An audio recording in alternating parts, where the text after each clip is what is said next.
car. Get the out of here. Yeah, I know you want. Gonna get your hands off. Really? You got me. No, she ain't by herself, man. She ain't by herself, my man. No, I call me. So this customer walks into the pawn shop looking visibly upset. As usual, Ashley greets him and asks how he's doing. Turns out he's not doing well at all. Here's the reason why. It's really sad to hear about it. Now, he brings along a ring that belonged to his grandmother. He wants to pawn this ring because he plans to retrieve it once he earns enough money. How sweet, right? However, it turns out that the ring is fake, which surprises the customer. He starts getting rude with Ashley, which escalates into a heated argument. Then he demands his ring back, and not only that, he insists on being helped by another employee because he's annoyed with Ashley. And guess what happens next? Put your finger in my face. Don't put your finger in. Yep, that's how he ended up there. Crazy, isn't it? This customer's behavior became even more disrespectful. Just to prove that Ashley was completely wrong and useless. Oh dear, that's the biggest mistake he made since entering the shop. We all know what happens when someone messes with Ashley, right? He's scared for his life. Next up, it was just another normal day at this famous pawn shop called American Jewelry and Loan, located right in the heart of Detroit, USA. He comes in with his Xbox and immediately tells Les that he needs to get as much money as he possibly can for it. He knew that they probably get a lot of Xboxes anyway, so that does not set him apart from the rest of the regular customers. He reveals that he needs as much cash as possible, and it is all for his girlfriend. I bet nobody saw that coming. This dude walks in and starts spilling some seriously bizarre beans. Now, Les wasn't sure if this guy was pulling his leg or being dead serious. It was a small amount. And Les was clearly not here for his unreasonable demands. Take a look at his reaction, Chop. $300, dog. You don't have to raise your voice at me. You. The customer then starts well, at least they wished him a good day. Moving on to the next. You talking to? Alright folks, let me set the scene for you. We got Sharonda and her son Deontay strolling into the pawn shop on a mission to get some bling bling for a special occasion. You see, it's Sharonda's birthday, and she's all about treating herself to some classic fabulous jewelry. But hold up, here comes Deontay acting like he couldn't care less, the helpful employee trying to assist Sharonda in finding that perfect piece. Joe Sofa Saga. In a pawn shop full of weird and wonderful things, a guy named Joe was on a mission for the perfect SETI. The man was on a tight budget, but his bullishness was as high as his hopes of chancing a hidden treasure among the fine furniture. Well, here's the deal. I just moved from New Jersey, my wife and I. We just bought a house, and she sent me here. She said, see what you can pick up. Perfect, let's find some. He spotted a couch that looked like it had been through a lot. The man with a hopeful look asked the shopkeeper if they could clean it before he bought it. Little did the man know, this couch had a history. Spills, stains, and all sorts of weird stuff. The shopkeeper, trying not to burst into laughter, convinced the man it was a great deal without mentioning the hidden surprises. So inexpensive, right? Really? Yeah. I gotta tell you, man, that's nasty. Not giving up, the man confidently sat on the couch, comparing the dirt on it to his shoes. I'll tell you what, my shoes are cleaner than this couch. Then don't buy it. With a serious face, he said, "I'm pretty sure my shoes are cleaner than this thing." He even tried to make a deal, $200 for the not-so-great couch. $397.77. Really? Well, I only got $200. It was a deal only Joe could find reasonable in the world of craziness. The real laughter started when this man, without thinking much, joked that if the couch were the shopkeeper's daughter, she must be a nasty one. The line between funny and awkward was getting blurry. We had a reupholster and I gave it to Ashley. Is that right? Yeah. Is that your daughter? That's my daughter. She must be nasty, too. Out of the blue, a guard, called in by the offended shopkeeper, rushed in like a superhero. Joe was lifted off the couch and thrown out of the store, leaving everyone laughing. Yeah. Walk out. Walk out, my man. The pawn shop adventure had ended, but the story of Joe and the not-so-clean couch was sure to be a tale told with giggles and grins for years to come. Yes, sir. Go someplace else. That's the dirty D right there, baby. Comic pawn shop confrontation. Okay, a man is coming towards the shop. Wait, what? Is he coming to have something from the pawn shop? The man asking about her daughter means how creepy it is. Hello, I need to pick up some stuff for my daughter. Is it in pawn?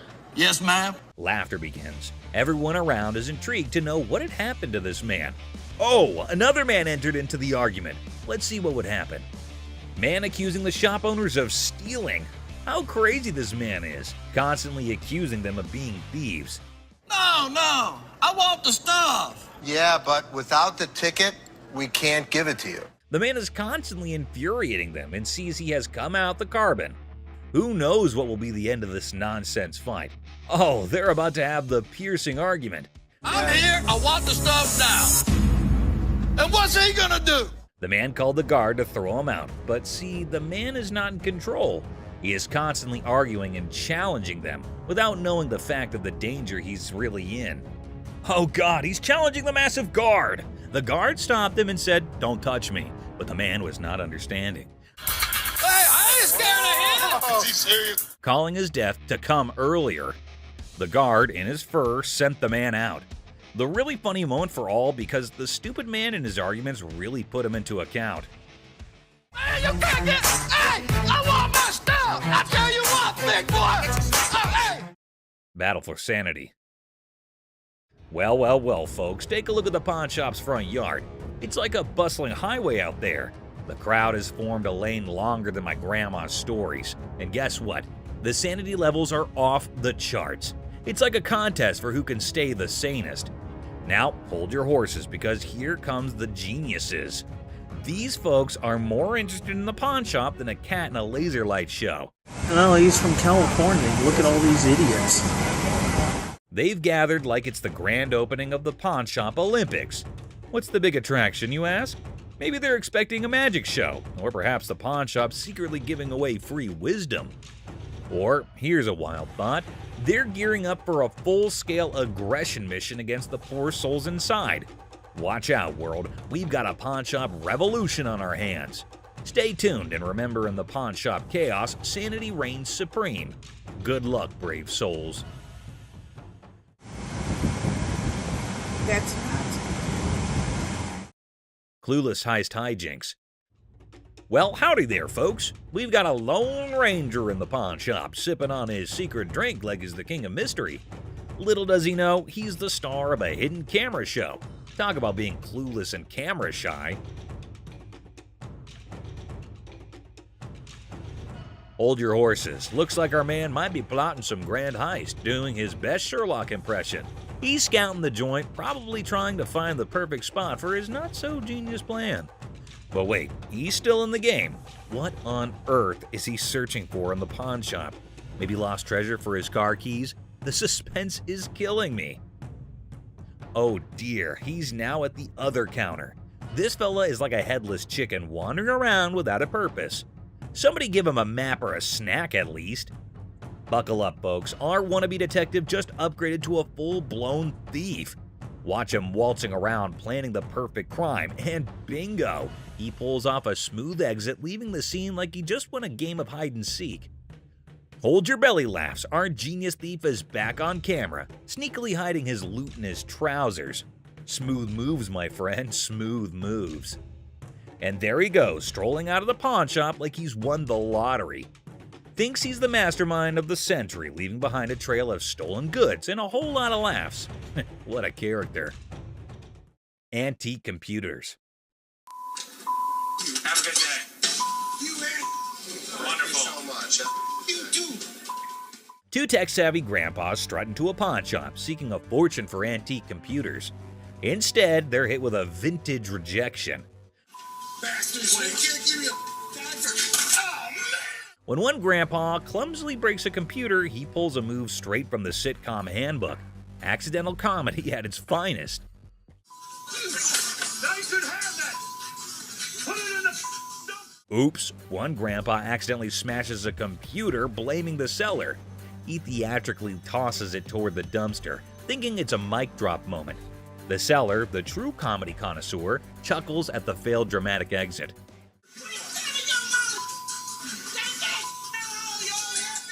Here comes the Queen of Sass. A lady emerges roasting the old hillbillies and offering them an A-grade exit.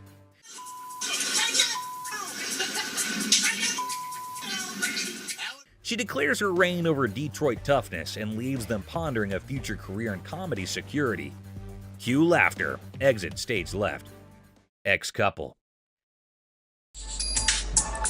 Hello. Hi, how are you? I'm good. How are you? I'm fine. I'm actually looking to pawn these 2 watches. In a pawn shop, a young couple walked in to sell 2 watches. Ashley, the shop owner, greeted them. You guys dating, married?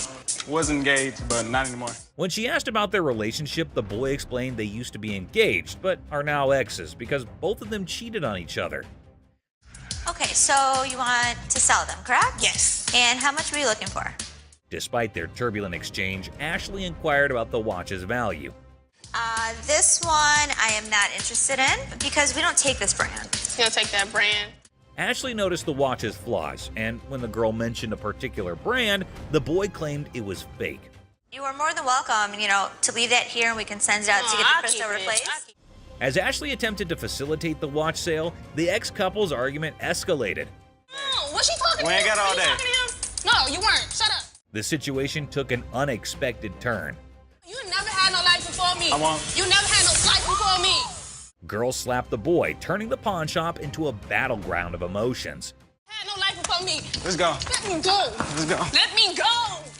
The situation escalated post-slap as the boy, fueled by anger, forcefully dragged the girl outside. I walk outside and the lady comes back for her watches. I wish you luck. Ashley returned the watches to girl by going toward them and wishes them good luck. Shark costume.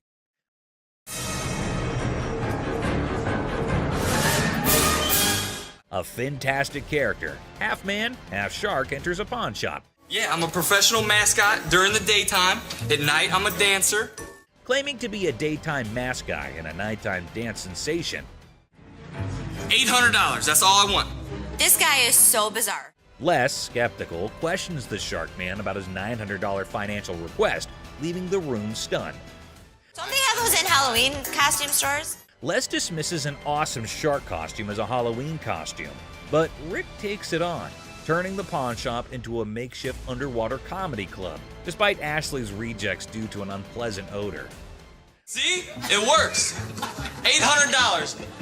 Les, a pawn shop owner, is captivated by a customer who demands $800. You're missing a speeder. Oh my God.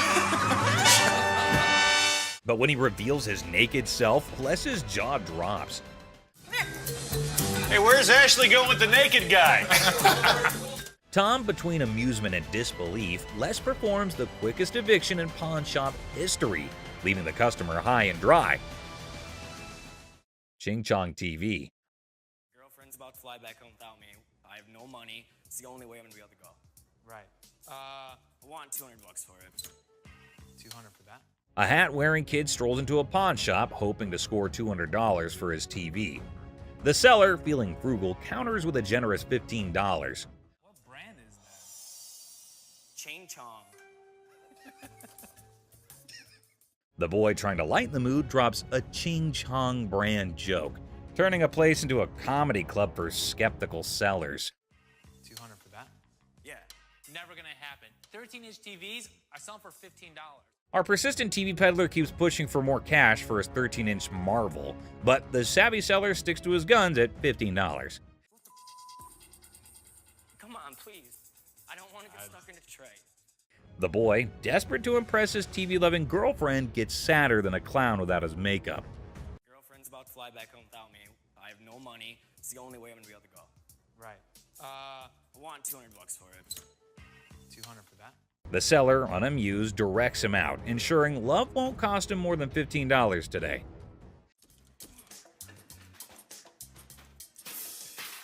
In a fit of frustration, our TV tosser storms out, giving the shop a kicking and throwing his TV into a dumpster like it's a basketball shot gone wrong.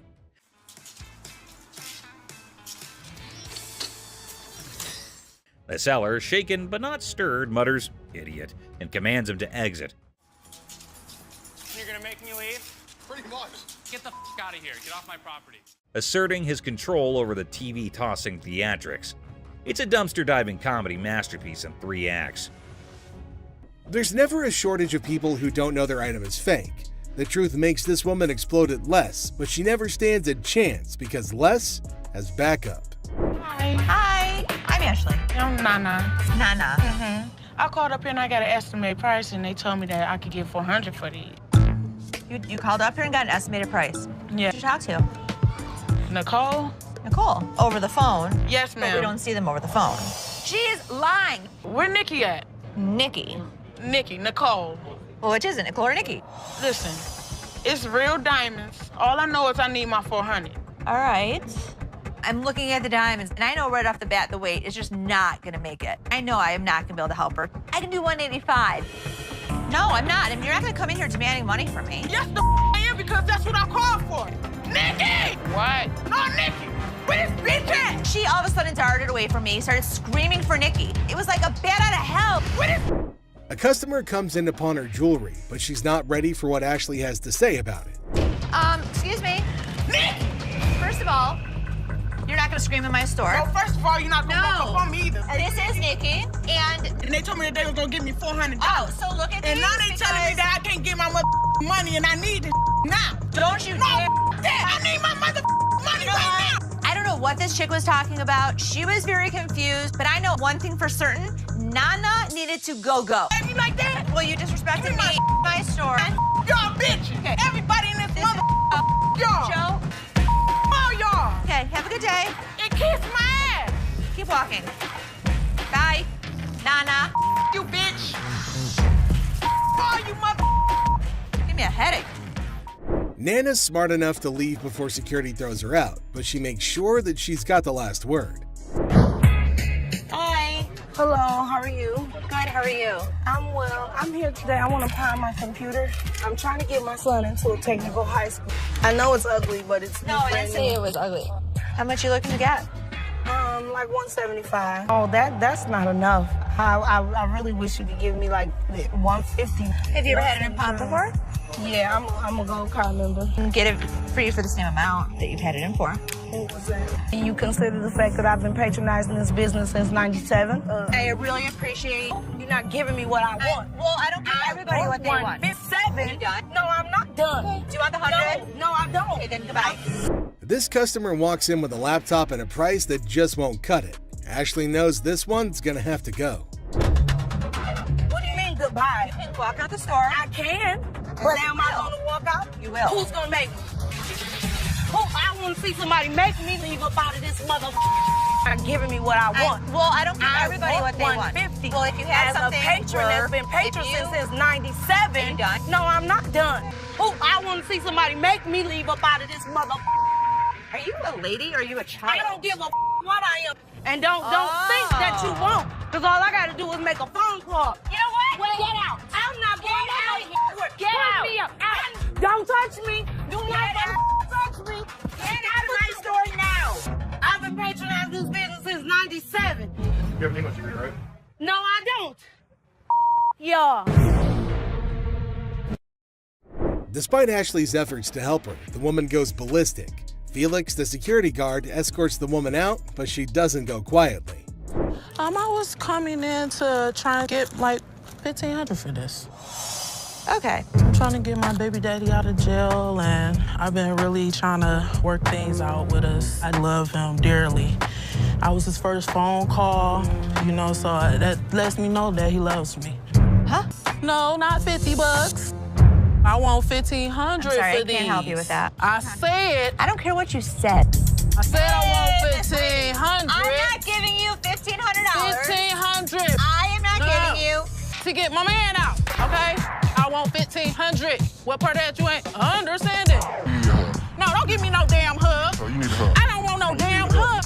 Get off of me. Get back, baby. I don't want no hug from you. Sure. I don't want no hug from you. Kiss my ass. Gave her a hug.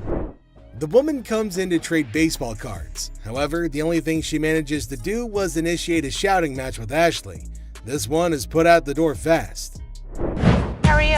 I'm doing okay. What can I help you with? Either trying to get a loan on it or you guys can buy it. Mm-hmm. Trying to sell it for maybe like $150. It's $50. Then you know this is cost way more than this. Okay, but I'm not going to pay you for the amount that you think it's worth because it's stained. This is not one of the newer ones. This is not this season. I know about purses. But you still willing to buy for $50 though. So if it wasn't worth, why would you even say $50? So they didn't say it wasn't worth it. Can I talk to somebody else? Why do I have to talk to you? Because You I'm the disrespectful. manager. I'm disrespectful and you call me a pepperoni ass? Ugly ass bitch. You're Now not what? the owner. The owner is the other man. You must have. How you get here? You your way to the top. You. Customers are just shocked when they're told the real value of their item, but this customer's just straight up disrespectful.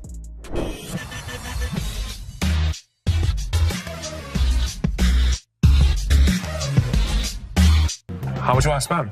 I got $70. I've seen them for $70 to $80 at other pawn shops. Yeah? With 2 games. But as long as you'd like. Does it come with a warranty? It comes with an as-is warranty. A PlayStation 3 for $70. I sell them for $100. What you gonna do? I don't know. The PlayStation's really hot stuff at the moment, but the customer who wants one is far from hot. He's mostly just hot-headed. I ain't been shot already. What? Ain't nothing here. You're just another door guy to me. Yeah. Throw it down. Throw it on $70. I ain't. Oh, you don't have it. Have a good day. Have a good day. Hey, what you think? What you mean? What is all that about? What is all that about? No, this my level beat your ass down here. Come on. Think you all that? Oh, bitch. Do it right here. And a couple empties in there, buddy. What? You big. The guy went from shocked to shouting in a heartbeat. Unfortunately for him, the pawn shop doesn't tolerate that nonsense.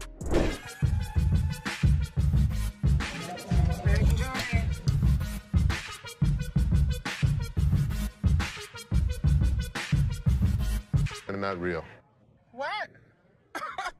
No, these is real. Look, when you holding up to the light, ding, you hear that? Ding, that's the diamond sound. Don't you think I would offer you money for them? No, I know what this is. Why your big ass standing here?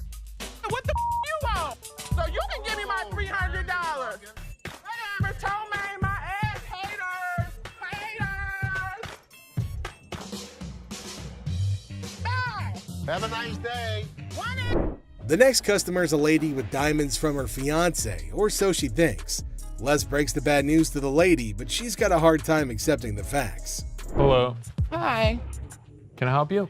If I'm trying to pawn this, 35 millimeter, right? yeah, How much are you looking for? just about $30. Got my baby's birthday coming up and just need a couple of extra dollars to help out. Stuff situated for him. What do you have planned? For his birthday? Mm-hmm. A birthday party, you know, cake, ice cream. To try and get money from us. And the kid ratted her out saying, yeah, my birthday's in 2 months. There's a little bit of time you have before then to come back and hopefully have something of value. And I really would have appreciated any little thing that you could have gave me. 10 years ago. This is some bull because y'all could have took this camera. You could have gave me $30. The innocence of a child didn't allow this woman to cash in on her worthless camera. She was pretty shocked her life. It's a bright and sunny day at the pawn shop, but hold on to your hats because we're in for a wild ride. This cool and laid-back Albanian dude strolls in with a bunch of ancient comic books. When I say cool, I mean it. Like, look at this. Les. Ganti, how you doing? What's your name? Ganti. Genty? Yeah. Where are you from? He's got dollar signs in his eyes, thinking they're worth a fortune. But is he in for a surprise or what? Les and Ashley, the shop owners, give them their usual warm welcome. The customer proudly showcases his prize comics, claiming they're from the groovy 70s and in mint condition. He's even bold enough to demand a whopping $2,000 for the lot. What? They are shocked. How much did you want for him? I was looking around 2,000, man. $2,000. But our savvy Ashley ain't falling for it. She spots the bent corners and unimpressive preservation, grilling the customer about their sorry state. Poor fella, he's speechless. Didn't see that coming, did he? Do you see the edges? That's just one of them. Come on. No, actually, that's all. Ashley cuts straight to the chase and offers a jaw-dropping $5 for the entire stack. Yep, you heard it right. A gigantic drop from his lofty $2,000 expectation. Naturally, our customer isn't happy with the lowball and tries to haggle. But kudos to Ashley and Les. They hold their ground, eventually nudging the price up to a massive $6. Come on, you guys, just work with me a little bit. Give me something, you know what I mean? 6? And that's when things go from zero to chaos. Our previously calm customer suddenly loses it, accusing the shop of playing mind games. Leslie tries to calm him down, reassuring him they're not joking around. But no, he won't take their word for it. He insists on verifying the authenticity of the comics, and Ashley's response takes him to new levels of shock. From the 1970s. So am I. I'm gonna for you. Oh boy, buckle up, because it's all downhill from here. The customer starts swearing up a storm, slamming the table like a man possessed. He's convinced he's being duped, and boy is he fuming. You're playing me right now, because I know this is worth way more than $6. The situation gets so out of hand that a burly bodyguard has to step in and escort him out. But wait, there's more.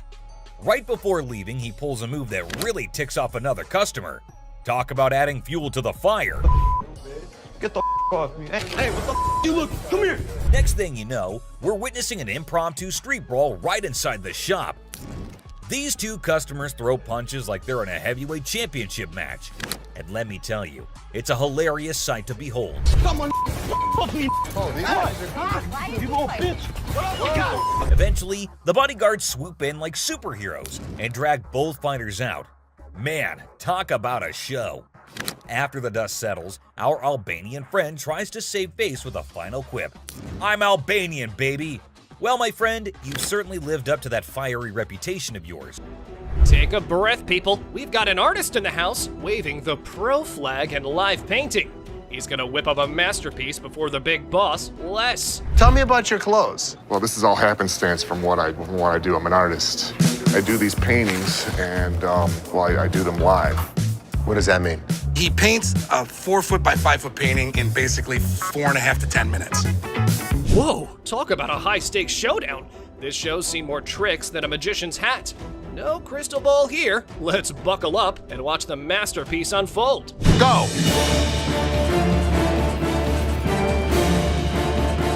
We're at 2:20. 5 minutes. 2 minutes left. Oh my god, that skill's on fire! Our paintbrush skills are lost at best. But looky here, Mr. Pro's got his bag of tricks. Here's what Les has to offer. $100. If we can meet it up to 500, I'll go a couple $100. deal for 200. Deal. You got it. Thank you very much. Thank you very much. I love it. I love it. Disrespecting Ashley. This man is on the hunt through the shop, spotting a bedcom table. He's got a plan for some store-wide spotlight drama. Look what he has to say. This is a sex table, baby, right? It kicked in the face. We go back, Disrespecting my daughter like that. Striking a nerve on a calm day. You go, Les. Someone needs a major attitude makeover.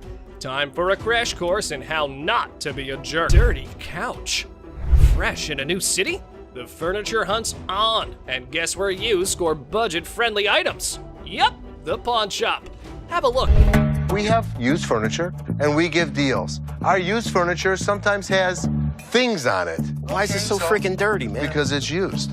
That's why it's $397.77. Really? Well, I only got $200. What's the dilemma here, man? Buying a used sofa at a pawn store and expecting showroom shine? Your brain might not function properly to have such an expectation, sir. Let me try this out, man. I'll tell you what, my shoes are cleaner than this couch. Then don't buy it. Make me a deal. I got cash in my pocket, man. Wow, Come on, man. $200. Come on. Did you catch the words he just uttered? Mr. Couch is clueless about the league he's stepping into. Time for him to gear up because Les is on the horizon. Okay, it's time to go. Come on, man. Come on. Here we go. Yeah, come on, man. Here, come yeah, on. man. Come on. Right. Don't make my. Come on, man. This is how we do it in the D. Yeah. Walk out. Walk out, my man. Deal with the devil. Here's a spooky one. This might not be your regular Tuesday, because this time, the devil isn't at the crossroads, but at the pawn shop trying to sell his gold for cash. How old are you? 2,500 years old. Great. I finally got to meet somebody that's older than my dad. So how can I help you today? I want to get rid of this gold. I don't want gold. I want money. I think he's crazy. But interesting fact, people, this time around, you don't have to give your soul in return, but some cash, and the devil's good to go. Here's what happened next. This guy might take the cake for the weirdest guy that has ever walked through the store. How much you want? Tell me what you give me. I could have gotten $650 for this stuff. Can't do it. Give me $650. Les hasn't ever made a deal with the devil. But this time around, he's willing to crack this one, being ready to outwit even the Mark Trickster.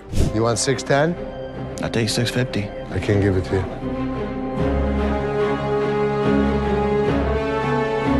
I guess we don't have a deal. And you won't believe what it is. You want 950? This guy walked in all eager to sell something big, and boy did he deliver. When he unveiled the item, everyone's jaws hit the floor. Well, I hear you guys buy silver. We do. That's a Silver Surfer. I'm talking about a life-size Silver Surfer from the Fantastic Four. Can you believe it? This thing is massive and made entirely of silver. It's a sight to behold. Now, let me fill you in on the backstory. This customer explains that this Silver Surfer was actually a display piece for the movie Fantastic Four: Rise of the Silver Surfer. They made a total of 1,500 of these bad boys. Can you imagine? But here's the kicker. Is it actually silver? This is literally just a regular mannequin and plywood. The customer reveals that this is just a regular mannequin covered in a vacuum metal plastic wrap. He actually got it from a movie theater where he used to advertise. And get this, he owns his own comic book store. I advertise that, and I own a comic book store. I said, and that's how he managed to convince the set designer to let him take it home. And the next day, it was proudly displayed in his shop for the next 5 years. Talk about a cool collector's item. Now hold on to your seats, because things are about to get interesting. This guy is asking for a whopping $2,000 for the Silver Surfer. And let me tell you, he seems pretty darn adamant about it. Like, take a look at this. I want $2,000 for it. Why? Ashley, always the one to ask the tough questions, wonders why it's priced so high. The customer confidently explains that outline. It's actually valued at $3,000, and he wants a fair price for it. Oh, and here's a fun fact for you. The Silver Surfer was actually voted one of the top 50 most recognizable comic book heroes in America. Pretty cool, huh? Ashley, being the shrewd businesswoman she is, gives the customer a reality check. She offers him a lesser amount for it, stating that it's the best she can do. But the customer stands his ground and refuses to go below $1,000. That's quite a gap to bridge. To buy this from you for $500. But then in comes Seth, our resident genius manipulator. What he does next and how he convinces the customer will truly shock you.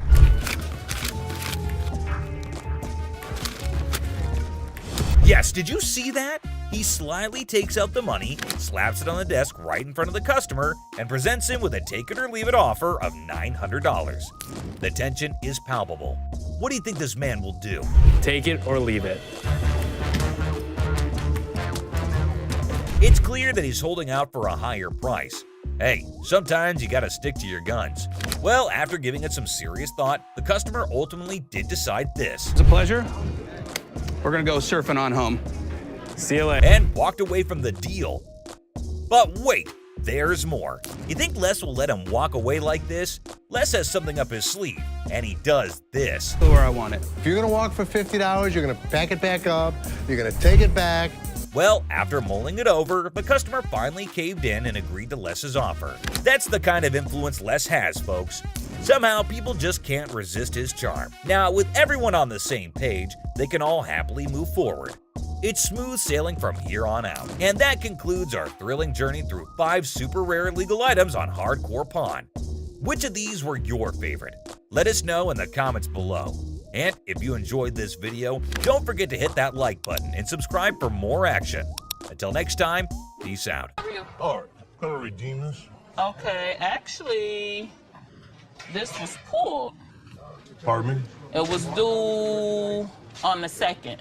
No, I'm here to pay it right now. I know, your loan is only for 90 days. So What are you talking about? If it's out there, then we can work from there. Look, seriously, come on, why don't you just give me the TV back so I can Yeah. leave, all right? Yeah, I'm getting a little aggravated. I'm sorry you're getting... I'm ready to, it's You're just, ready to what?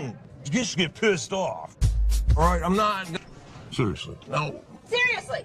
Yeah, seriously, I want to just get it over with. What are we going to get over with? I want to get my TV. What you can do is you can go buy a TV. You know what, I'm getting... You sound just like him. I'll put a big-ass flyer in the street. I'll make up signs. Well, American jewelry alone sucks. Looking like Nick Nolte after hanging out with Charlie Sheen for 3 nights. I don't swear, man. The guy wants his TV back, but he's past due. And it's really hard for this delusional man. A different and uglier brawl erupts in the parking lot. Talk about a mess. Nothing in there though. The woman tried to take a cone since she couldn't get the TV.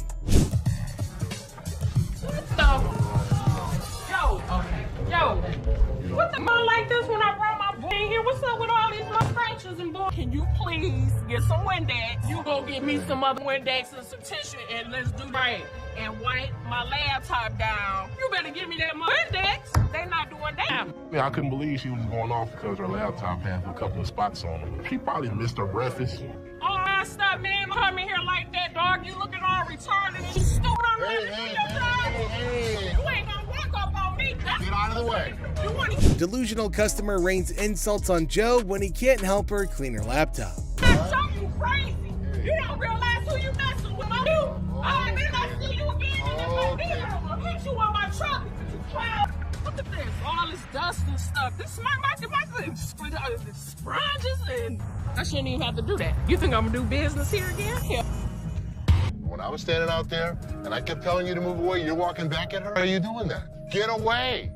When that happens, remove yourself, be professional. The crazy woman is shown out of the store and Les shows his disappointment to Joe. The episode just starts with a casual conversation between Rick and an old man. But look what he's got. Yes, my friends, you just laid eyes on an 1884 Colt that was used in the Wyoming Range War, also known as the Johnson County War. Goes with it. There's nothing like a good book after a good shooting. That's what I always say. And not to forget the book that comes with it. I mean, you've got to keep the rare flock together.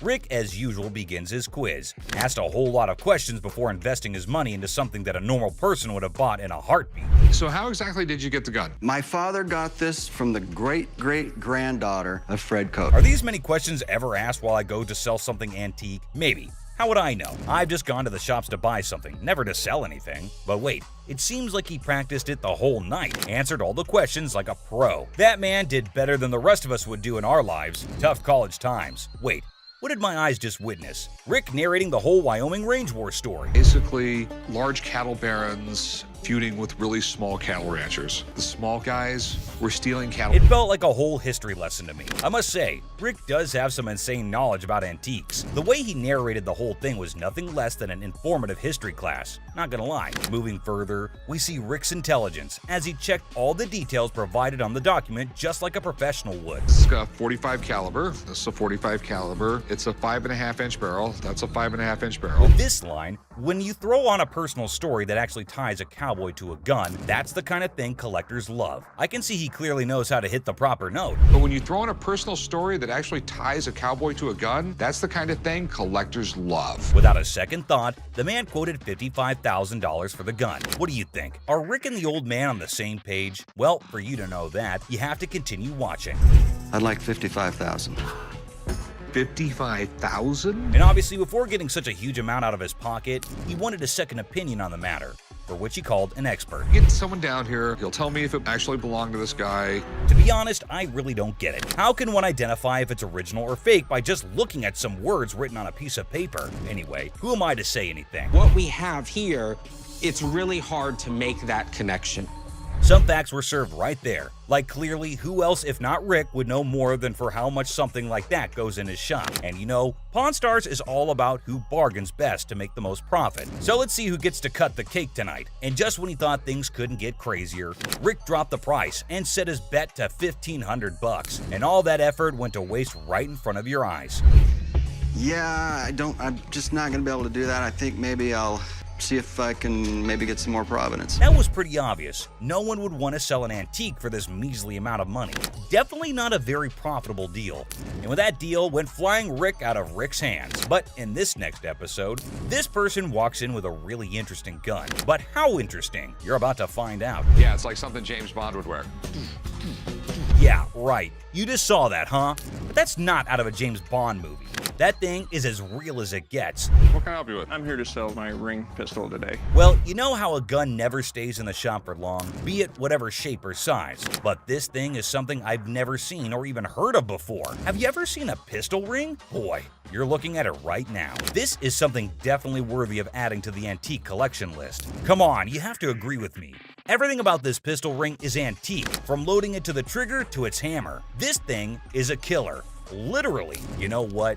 If I ever went undercover on a mission, I would definitely carry this cute little devil. James Bond, we just found your vibe. And I know Rick would agree with me too. Yeah, that man seems very particular about the price he's going to ask for that dangerous ring. I'm looking to get $9,000. I'll use it to buy some of the things I collect more often. I personally would wear that ring everywhere. It's an all-in-one combo, kind of a hidden treasure who can double up like your personal bodyguard. It's unreal how cool this thing is. But hey, did Rick just contradict me? Wear them just for fashion.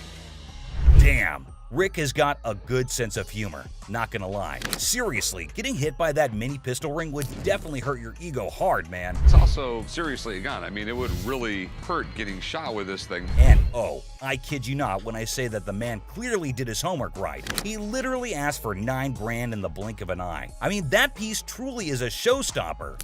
But that expensive? Damn. A $9 grand. They're pretty rare. So what happened is that the deal took an intense turn, and Rick, being the smartest in this show, had to prove it. So before finalizing the deal, he wanted a bit of expert advice. I mean, that's always better than regretting later, right? So let's see what the expert had to say about this antique pistol ring. The European gunsmiths, they were making all kinds of little weird things. This is the Imperial Protector. Basically, looks like this tiny mean machine has taken down quite a few people in the past. So it must cost a bomb. But let's hear it from the expert himself. For $11,500. Okay. Thanks, Tony. I really appreciate it. Whoa, I never expected that. $11.5K? That's crazy. And just look at the size of that thing. That thing is golden for sure. But as you know, Rick plays by his own rules. And I'm curious to know what he has to offer. I'll give you $3,000 for it. No, can't do it. Okay, so Rick is trying to settle the deal for $3 grand. But bro, that's like not even half the price the seller asked. Do you think the man will accept the offer? For someone who knew a great deal about the pistol ring, I don't think this man is gonna budge. But Rick wasn't ready to give up or give in as yet. So do you think they'd both settle on the same grounds? Who do you think is gonna win this round? Well, let me put your anxiety to rest. For here comes the moment you're waiting for. As amazing as this thing is, I'm sorry, I just can't do it. And just like that, Rick missed the chance and saw the extraordinary collector's pride walk right out of his door. But what happened in this next episode is even crazier. Working with an instrument maker and got really, really interested with the harmonica. You know how music instruments can be great collectibles. In which case, what do you think about an ancient instrument that has an emotional connection to it? Does it help double up the price? Well, I don't know about you, but I have never seen a shining gold M Hohner harmonica. We've all played a harmonica once in our lives. Right, we have. And we thought we were good at it. So for those of you who don't know who Matthias Hohner is, here's a quick history lesson for you. Hohner was a trained watchmaker born in Germany. And his company, Math Hohner AG, is the oldest and largest producer of harmonicas in the world. If you want to know more about this masterpiece, here's Rick for you. So apparently the watchmaker was so blown away by the piece that this is what happened. So he saw the writing on the wall, but he was also working with an instrument maker and got really, really interested with the harmonica. Rick's knowledge never fails to amaze me. There's no question that he is a master of his job, and his trade skills are even better. But is this going to be a jackpot or a lost cause? Before Rick states his price, he found a problem with the musical piece. We get in the ballpark. Okay, all right. It's plastic, and it's not in the greatest shape. I don't know, it's not too bad a shape. The cardboard's coming off. Oh no, that's going to majorly affect the price of this beautiful piece right here. So while the seller was holding on to a grand $500, what Rick pitched was unbelievable. Here's $75 for it. $75? Wow. I would feel humiliated if I was that harmonica right now. I mean, come on, man, it's not that bad. But what can I say? Rick knows better. And the seller wasn't ready to back up, and even had a genuine reason for it. $1 to fill my truck up with gas right now. I can't take 75. I find the man reasonable. The least you can do is compensate his gas. But as you know, there are no emotions involved in business. Rick's not taken aback by anything, and sticks with his price, but he failed to grab the deal. I think he wouldn't mind much though, because the harmonica was plastic, and it was also peeling off in some places. So sadly, the seller needed to go back home with the broken instrument, and he couldn't even make enough money for gas anyway. Next up, we got this interesting thing that you'd never expect at a pawn shop. The guy just pulled in the parking lot with a boat he wants to sell. So Chum and I... Yes, it's a freaking boat! What you're looking at is a 1958 Sea Flight Glastron, and this is no common sight, y'all. Rick and Chum came to take a look at the huge and fascinating boat, and it looks like they already like what they're looking at. 57 Chevy, didn't they? Sure did. Is it a convertible? And how could something start without Chumley's irrelevant questions, right? Like always, he was more worried about the boat being convertible or not. Well, Chum, you definitely cannot expect everything to be fancy, okay? Despite that, I can't help but love Chumley's confidence. Meanwhile, the seller has made up his mind to demand a hefty $10,500 for the boat. Let's hope he can make just as much from the master of negotiation. And this time, the item in question was a timeless beauty, created in 1958, standing tall, defying the effects of time. Whoever maintained it surely did it with the utmost care and dedication. Great work right there, but I think someone is already getting busy coming up with the numbers. It looks just like the 57 Chevy I got for the old man's birthday. It's definitely tempting because Rick's already deciding how he was going to pitch this look-alike a 57 Chevy. this Glastron boat is awesome, but boats are tough to sell, so it has to be a home. Like he already said, boats are money pits. I mean, nobody would want to keep this huge boat in their homes as an antique. Quite rare, as the word suggests itself. But this seller is definitely giving Rick tough competition.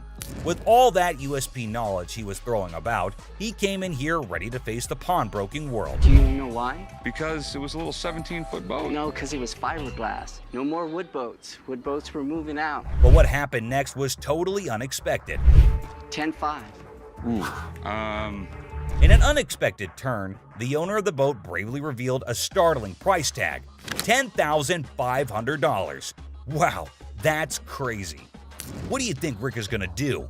Will he buy it or break it? I don't even want to make you an offer. There's too much work that's got to be done for me to make anything. Did you see that? Rick didn't even make an attempt to convince the donor to accept a lesser price. But that's exactly what the show is all about, expecting the unexpected. But you cannot miss this museum piece that just made its entry into the shop. Harley Davidson. You got any paperwork I can see on it, or? Yeah, I got the title, but can we negotiate first or something? I mean... Now, Corey's a seasoned pawnbroker, and his spidey senses tingled the moment the seller mentioned paperwork later. It wasn't the gleaming Harley Davidson that raised an eyebrow. It was the seller's insistence on negotiation first, documents on hold. See, Corey's dealt with his fair share of shady characters, and a bike like this beauty attracts all sorts. So, with a polite but firm smile, Corey politely pushed back. Paperwork, he said, before we talk about the price. Standard procedure. You got any paperwork I can see on it, or? Yeah, I got the title, but can we negotiate first? The seller's eyes flickered ever so slightly, and that was all Corey needed. Something wasn't kosher here. Now, Corey isn't just sharp, he's thorough. Those papers, discrepancies galore. Dates that didn't line up, VIN numbers singing a different tune. So, Corey did what any responsible pawnbroker would do. He plugged those details into the good old computer system. What he found sent chills down his spine. Corey knew right then this wasn't just a sale. It was a potential police sting waiting to happen. Sure, the Harley was a head-turner, a chrome-plated masterpiece that could make angels weep. But for Corey, business wasn't about shiny toys. It was about integrity, about doing the right thing. And the right thing in this case meant making sure this beauty wasn't a stolen dream, someone else's heartache wrapped in leather and chrome. So, with a heavy heart and a clear conscience, Corey had to do what he had to do. Walk away from the deal, even if it meant letting that Harley roar out of his life and into the unknown. iPhone. I just got this phone that I bought here like 2-3 days ago, and this don't work. The bell above the pawn shop door jangled, and in walked a man clutching a sleek black phone. He announced, smooth as silk, that this beauty was a recent purchase, now sadly broken. The camera don't work. It keeps freezing and like that. He claims that it's just too irritating to use because the phone freezes frequently and the camera doesn't function. Did you download a camera function? No, it clearly got a camera. Why would I have to download it? When it was questioned if he had downloaded the camera feature, he became very irate. If he's telling the truth, then why does this inspection set him off? And why was he even being questioned about getting the download? That isn't how it operates in any case. You got your receipt? No, I ain't got it with me. I ain't bring it. First of all, we don't sell it. We can decide right now whether the client is attempting to misdirect. Rich, the seasoned pawnbroker behind the counter, felt it too. That intuition, honed by years of dealing with all sorts, that sixth sense for trouble, it was screaming at him. This wasn't just a customer with a broken phone. It was a game, a play in progress. As soon as you give me that receipt, I can see what I can do for you. I don't have my receipt. I just clearly told you that, man. Clearly, you told me that. So Clearly, I have we to tell need to you either fix this that or... without the receipt, there's nothing I can do for you. Rich yells, "Are you messing with me, man? You came for a new phone, but you don't have a receipt?" However, the man persists in insisting that all he's asking for is another phone. If he said clearly one more time, I was going to clearly have to knock his freaking head off. We're all aware that Rich needs the receipt. You, my man, are not. Who sold the phone to you in the first place? Somebody. He here. When questioned who exactly had sold him the phone in any case, he quickly pointed at any random employee. But we haven't had one of those up for sale since I've been here in 6 months. I mean, I just seen you in 2 weeks. Furthermore, it appears that the youngster he pointed at didn't know why he was being called for. Thank you very much. I appreciate you coming on over here. You can go back to selling that computer. All Rich knows is that it's an iPhone, but he's more irritated by something else. What's more, clearly it was working out. Can you go show him how it works? Take a picture out in the parking lot. And then, like a burst dam, the story spills out. The phone wasn't his. The purchase was a shady deal in a back alley. The frustration wasn't with the camera. It was with the consequences. The cold sweat of a gamble gone wrong. With a sigh, Rich ushers in the man and his broken phone out of the shop. The heavy silence echoing their unspoken pact. The truth had been told, the game was over. That's all for our video. We hope you liked it. Please comment, like, and subscribe. Don't forget to hit the notification bell for more videos like this. Share it with your family and friends. See you next time. Christina stealing money. Here's something curious happening. Les seemed to be very angry over that man. Don't know what that man was doing there and what he had done, which made Les angry. Let's see what will happen. Ant stole the leftover money. Everyone there is so angry. What is going to happen now? Les is curious as he is sure that Christina cannot do this kind of stuff alone. There must be some other people supporting her in his play. Les is taking it to extremes and asking again and again if there's another one with her. Have you been working with any other employee? No. All alone without any knowledge of anybody else stealing from us, correct? Oh God, he asked her to send her to jail if she did not speak the truth. Oh my God, things are getting worse. She's not telling anything. Mother-daughter fighting. So there's a woman coming with her daughter. She showed some pieces of bottle and a collection of stamps. According to her, it is worthy, but actually it is not. Les asked her that it is not that worthy. Oops, the mother got angry at Les, because for her, they are worth everything. What will happen now? So what you got? I got some really expensive stuff. Show me. Oh my God, the daughter charged a fire against her mother. You better down, no, you. What the hell wrong with you? She triggered her and insulted her for her useless collections, and oh my God, look, they're about to have a deadly fight. Oh God, the mother scratched her daughter. Les is stunned.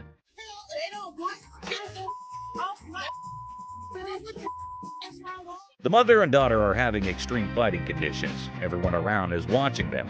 Les is stunned and did not have any idea that this would happen, or it might be very casual to them.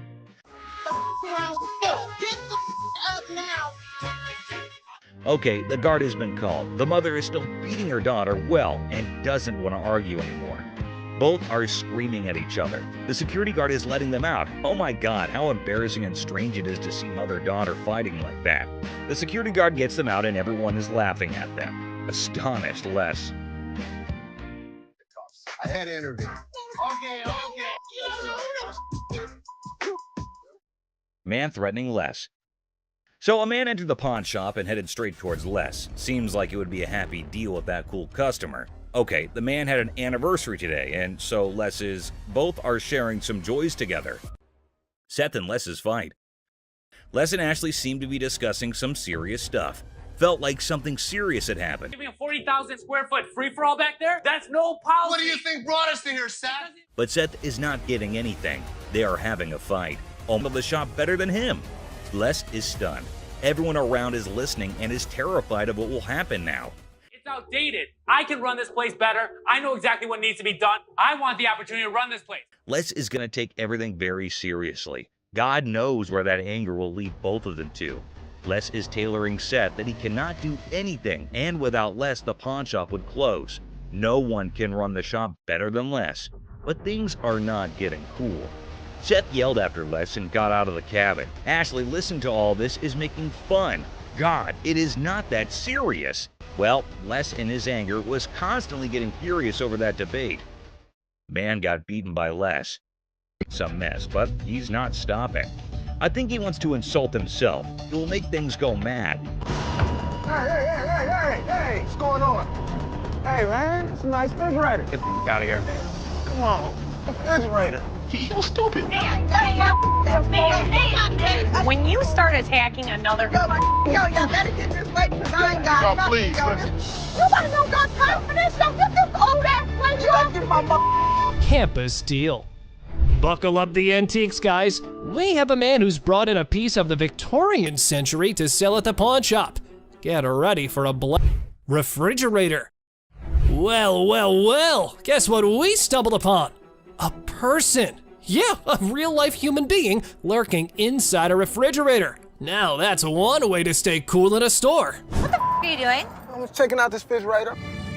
I've heard of this situation happening before. People hiding in trunks, in suitcases, in cabinets. They wait until the store closes and then they rob the place. Our fella takes refrigerator admiration to the next level by boldly sitting inside. Talk about being a big Ice Age fan, huh? Just cut to the chase, man. You gonna buy it? I was thinking about buying it. Don't you normally check it out by looking at it, not testing it out? Sometimes. What are we gonna do, rob us? This mother is not getting away with it. Not here. Get ready, everyone. An exciting scene unfolded when the store owners confronted a potential thief. What an electrifying clash we're about to witness. Come on, man. You kind of remind me of like a crackhead Snoop Doggy Dogg. Tell you right now, you take another step, it's gonna be your last step walking. Were you gonna stay in there all night, come out in the night? What if this guy is part of a bigger team? I'm worried. I need to figure out a solution and talk to my dad. Fake diamonds. This thrilling episode of Hardcore Pawn features a woman claiming her niece gifted her some earrings from their store. Oh, let the drama begin. So there's two problems here. The first problem, you don't have the receipt. Second of all, No cash. on the receipt it says no cash refund. One more problem that's really key to this whole thing. These are fake. Everything got off to quite a normal start until the lady customer was asked about the receipt. Yeah, apparently she was looking for a pass on that. Talk about being delusional. Two options. You pick whichever option you want. You can leave. No, I ain't going nowhere. Second option is you can get the receipt and then Ain't no finish receipt. listening? It ain't no receipt. Finish listening? No. It's time to leave. I'm not going nowhere. It was like a verbal storm. As far as a reaction goes, well, let's just say it was quite the showstopper. Let's see how Ashley handled the situation. This is Joe. How you He's doing, gonna show Joe? you to the front door. Wait a minute now. Get your hands off. I guess Don't you're mind leaving. touch. I'll be back. I'll be back. See you then. Little ass baby, you need to go get fed right quick. Con artist. Buckle up for this one. An overconfident individual walks in claiming to have big cash to buy something. His grand entrance sets the tone for this bizarre encounter. Let me see this one right here. This one right here. That's platinum. Yeah, I like that one. Oh, now this is real nice right here. I think I could look good when I go out with this. That one's sharp. How much is this one right here? $5.99. Hold down, baby. Hold on, folks, because this is one roller coaster of a ride. Our protagonist believes he's holding a fortune, enough to buy a $500 watch. It's a $2 bill. Okay, and it's worth $2,000. It's rare to find a $2 bill that got red in it. Now tell me they ain't worth $2,000. I'm about to go deaf right now. Oh, don't piss off Bugatti. This fellow insists that a humble $2 bill is worth a whopping $2,000. Give me a break. This dude better be on drugs for this to make sense. So you wanna ball my $2 bill up? You know what? Hey, I'm gonna tell you something. Okay. You owe bologna sandwich. Y'all ain't got no money. You know what I'm saying? Have a good day. Please have a Big Mouth is hungry. You're hilarious. Real funny, man. Y'all be killing me. I pine you. Gift card. In a sadistic twist, a customer enters waving $100? invisible phone. In a daring attempt to find the perfect gift for her son, a woman decides to venture into the pawn shop. But little did she know what awaited her there. I was kind of looking at some of these watches. Okay. Where the hell is my phone? Something wrong? Yeah, my phone. I just let did you take my phone? Take your phone. There was never a phone on the showcase. Well, folks, it appears our big mama's stealth skills might need a tune-up. However, did you see her put a phone there? Not me. I ain't crazy. Damn it, I just laid my phone there. Don't touch me, yo. You better get off because I ain't. You Calm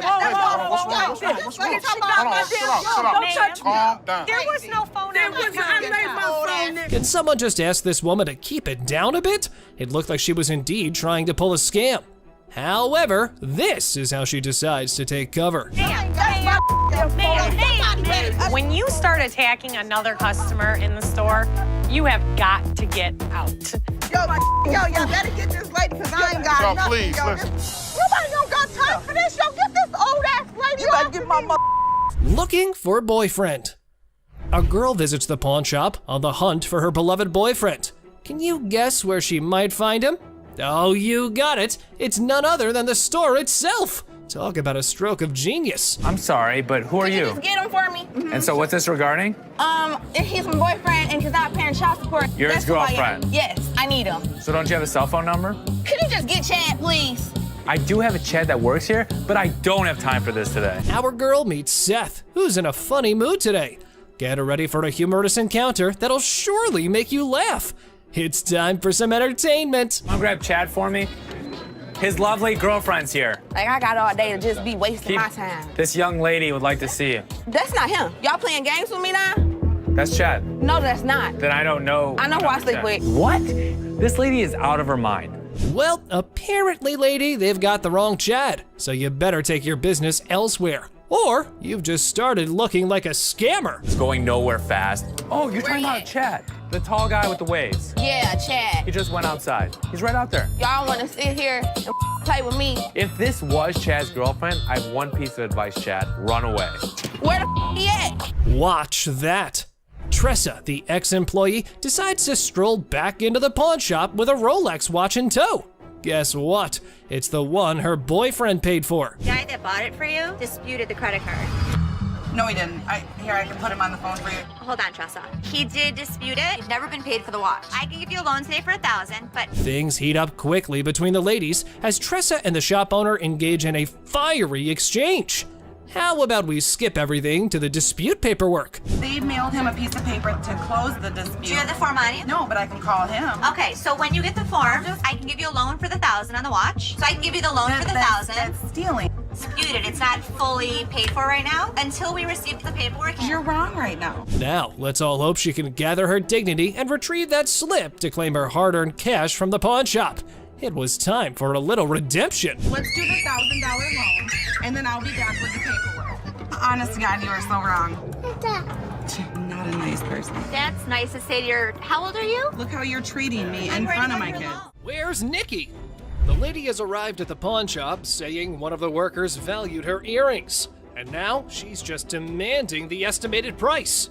What a mind wreck, I gotta say. Who'd you talk to? Nicole? Over the phone. Yes, But ma'am. we don't see them over the phone. She is lying. Can I see your merchandise while I'm at work and while you're sitting in your living room? You need to come in, you need to evaluate your earrings, we need to test them. Where Nikki at? Nikki. Nicole. Ashley, ever the detective, was in suspicion mode, attempting to dissect the situation. However, the customer's reaction swiftly threw a wrench into her gears. Listen, it's real diamonds. All I know is I need my 400. I'm looking at the diamonds, and I know right off the bat the weight is just not gonna make it. I can do 185. So what you're saying is you're not gonna give me that $400, right? No, I'm not. And you're not gonna come in here demanding money from me. Yes, I am, because that's what I called for. Well, it appears our lady has raised some eyebrows about her sanity. The idea of consulting Nikki to identify this loudmouth was now on the table. What is bitch at? Excuse me, this is Nikki, and Nikki, she claims she talked to you at 10 o'clock this morning. I don't even know her. I need my money right now. She was very confused, but I know one thing for certain, Nana needed to go. Phone call lady. This one time, an elderly woman disrupted the quiet at the pawn shop with her booming phone conversation. Oh boy. To Ashley, her voice was nothing more than a symphony of annoyance. You ain't supposed to be talking to me like that either. Who the hell you think you talking to? No, I'm talking to you. Ma'am? You know what? You know Ma'am? what? Ma'am? You know what? Excuse me, I'm on the phone. I know, but You know- you're No, not. I'm not. Excuse me. Hold on. Miss, I'm on the phone, okay? Okay, Can you respect my privacy a little Yeah. bit and step back because you're a little too close? What's the matter with you, lady? You're in a public place. This ain't your backyard. You better keep your volume down or take your business elsewhere. Duh. Miss, get somebody to help me, please. What do you need help with? I'm need some help with my rings right here. Take off your ring? Wait, you just walking up on me like, can you see my rings? I don't even know who you is. You want me to help you? Don't walk up on me. I can help you now. Do not walk up on me. Or else what? Okay, keep walking to find out. This lady was probably angry with someone else and had decided to make this pawn shop a stage for her little vent session. Well, here's how Ashley took control of the situation. Now, can somebody help me other than you? No. All right, that. Don't follow me no more. I won't come back in this bitch. All the motherfucking times I've been coming in here giving y'all my motherfucking and this is how I'm getting treated, y'all. I told you I don't know who the hell this lady was mad at. You. 70s PC. Two older folks enter the pawn shop with 1970s computers. They hope to sell them to fund a trip out west. Let's see if they were able to enjoy the blast from the past. Got some equipment here. So how much are you looking for? About $900. To be honest, if you bought these new, it's about like 400 bucks. We need more than that. Yeah, we need more than that. What I can offer you is $0. $0. Things took a sudden turn, and honestly, it felt like we stumbled into some reality TV treat. Buckle up, because this pawn shop just got a lot more interesting. You mean $0? Most people don't get that aggravated when they bring in like ancient artifacts. Yeah, people collect these. Oh, they're antiques now. We'll take $800. $0. How many times do I need to tell you? We're not interested in it. Leave the store. I'm not taking it. Store. Well, fellas, y'all better just use it to scroll some pictures of the out west, because I probably think that trip's now canceled. You and you too. Oh, man! I thought it was you, man! I don't give a didn't have that! Put it in the dumpster if you want! She slap. Our big boy seeks an appraisal for a ring, and guess who he stumbles upon? None other than Ashley, the queen of quotes in this pawn shop. This ring right here. Her ring most dramatically. What are you doing? He wanted an appraisal on this ring. On my ring? Why'd you take my ring? Well, I wanted to see how much it was worth. Bull. You're a liar. Why'd you take my ring? Ouch! Painful lesson learned, folks. Our big boy now knows the golden rule. Never pawn your wife's ring without her permission. Priceless wisdom, I must say. Let's go. Right now. That's my TV. A boyfriend pawned his girlfriend's TV, and now she was on a mission to reclaim it. Looks like he learned the hard way that pawning isn't relationship therapy. And the pawn queen, and things are about to get interesting. Can I get my TV? Pacifier pawn. Seth, our pawn shop hero, encounters quite the character of a customer eager to part with both a TV and a ring. But wait, what's in her mouth? I'm Seth. Oh, you cute. Yeah. Mm. So how can I help you? I'm just bringing, my TV and my ring. Trying to at least walk out with 800. Let me see your ring. That's right, lady. Our Seth here wasn't going to crack open with that pacifier or your flirting skills. How about we cut to the chase and look at the valuables? Her ring was pretty nice. It has diamonds. It's 10 karat gold. Her TV was relatively nice. You still answer my question. I said what you wanted. I know, I said I'm good. So, you need a loan or you want to sell it? Loan. Loan? About 300 bucks. Want to taste my ring? No. Or lick it? What did she just say? Well, even if the sun rises from the west, I ain't putting that in my mouth. How about we look for someone who might? Would you suck on that pacifier for 20 bucks? You can lick it. I know you want to. Yeah, you. Ready?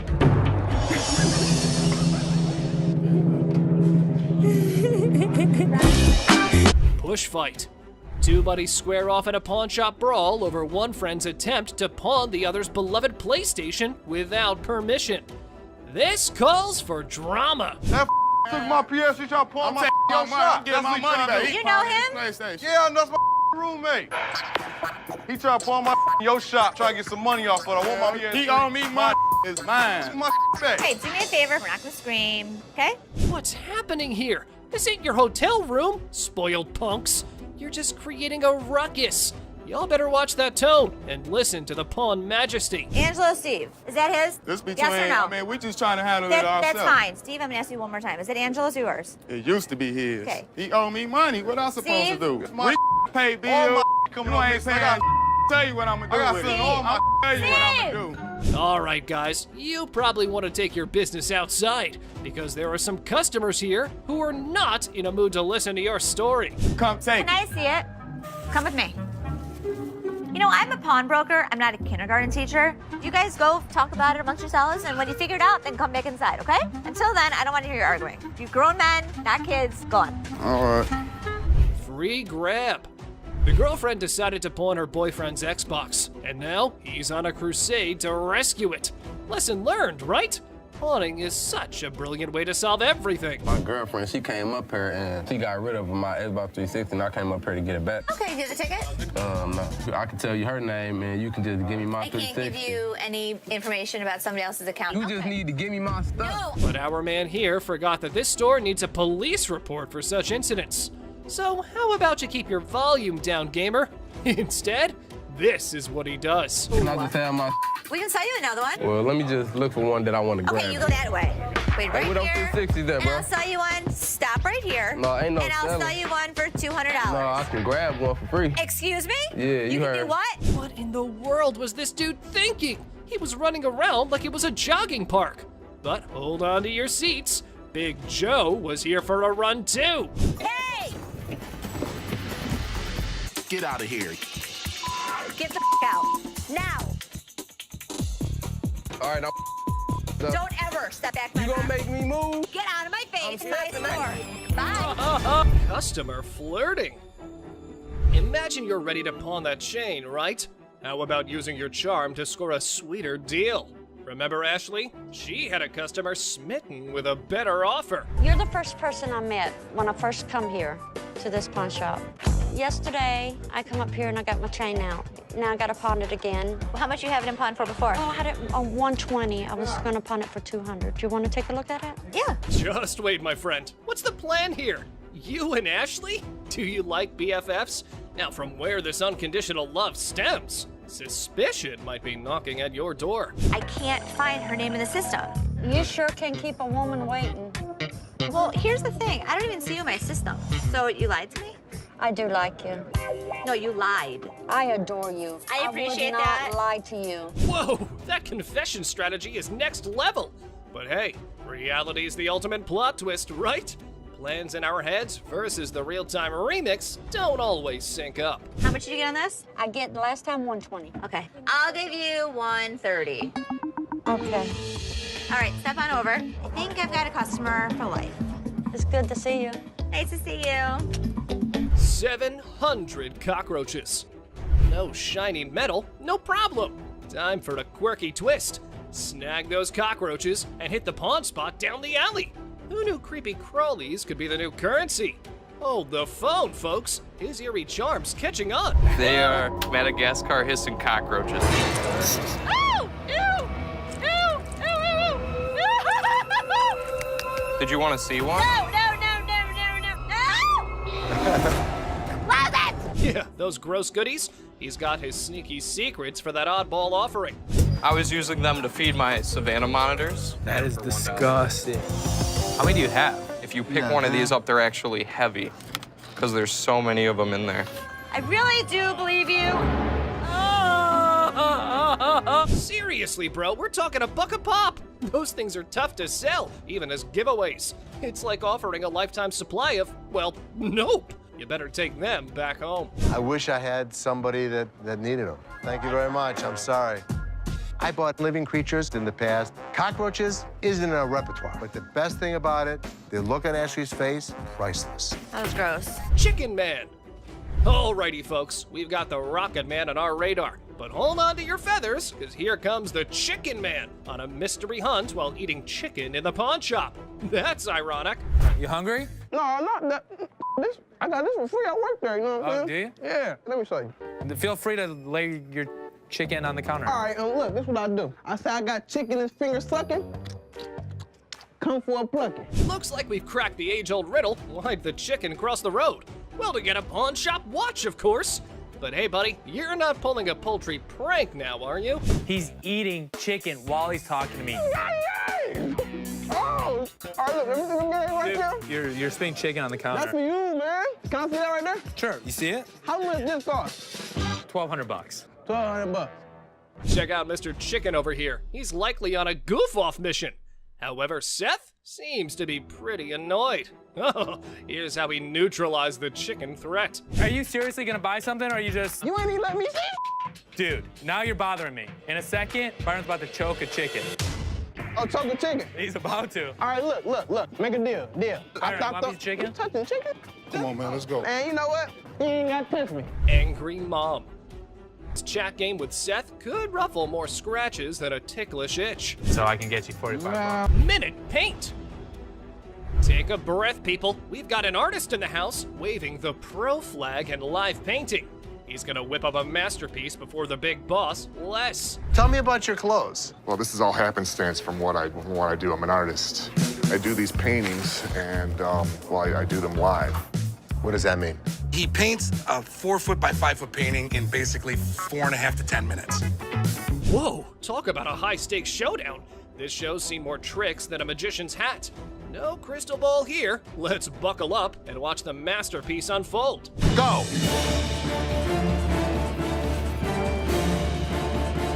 We're at 2:20. 5 minutes. 2 minutes left. Oh my god, that skill's on fire! Our paintbrush skills are lost at best. But looky here, Mr. Pro's got his bag of tricks. Here's what Les has to offer. $100. If we can meet it up to 500, I'll go a couple $100. deal for 200. Deal. You got it. Thank you very much. Thank you very much. I love it. I love it.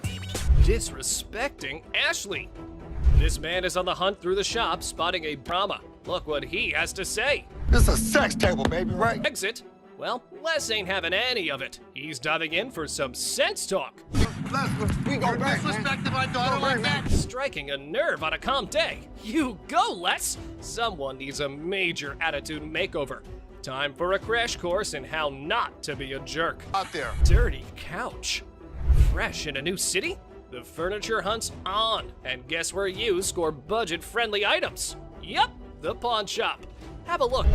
We have used furniture, and we give deals. Our used furniture sometimes has things on it. Why is it so freaking dirty, man? Because it's used. That's why it's $397.77. Really? Well, I only got $200. What's the dilemma here, man? Buying a used sofa at a pawn store and expecting showroom shine? Your brain might not function properly to have such an expectation, sir. Let me try this out, man. I'll tell you what, my shoes are cleaner than this couch. Then don't buy it. Make me a deal. I got cash in my pocket, man. Wow, Come on, man. $200. Come on. Did you catch the words he just uttered? Mr. Couch is clueless about the league he's stepping into. Time for him to gear up because Les is on the horizon. Okay, it's time to go. Come on, man. Come on. Here we go. Yeah, come on, man. Here, come yeah, on. man. Come on. Right. Don't make my... Come on, man. This is how we do it in the man. Yeah. Walk out. Walk out, my man. Deal with the devil. Here's a spooky one. This might not be your regular Tuesday, because this time, the devil isn't at the crossroads, but at the pawn shop trying to sell his gold for cash. How old are you? 2,500 years old. Great. I finally got to meet somebody that's older than my dad. So how can I help you today? I want to get rid of this gold. I don't want gold. I want money. I think he's crazy. But interesting fact, people, this time around, you don't have to give your soul in return, but some cash, and the devil's good to go. Here's what happened next. This guy might take the cake for the weirdest guy that has ever walked through the store. How much you want? Tell me what you give me. I could have gotten $650 for this stuff. Can't do it. Maybe $650. Les hasn't ever made a deal with the devil. But this time around, he's willing to crack this one, being ready to outwit even the Mark Trickster. You want $610? I'll take $650. I can't give it to you.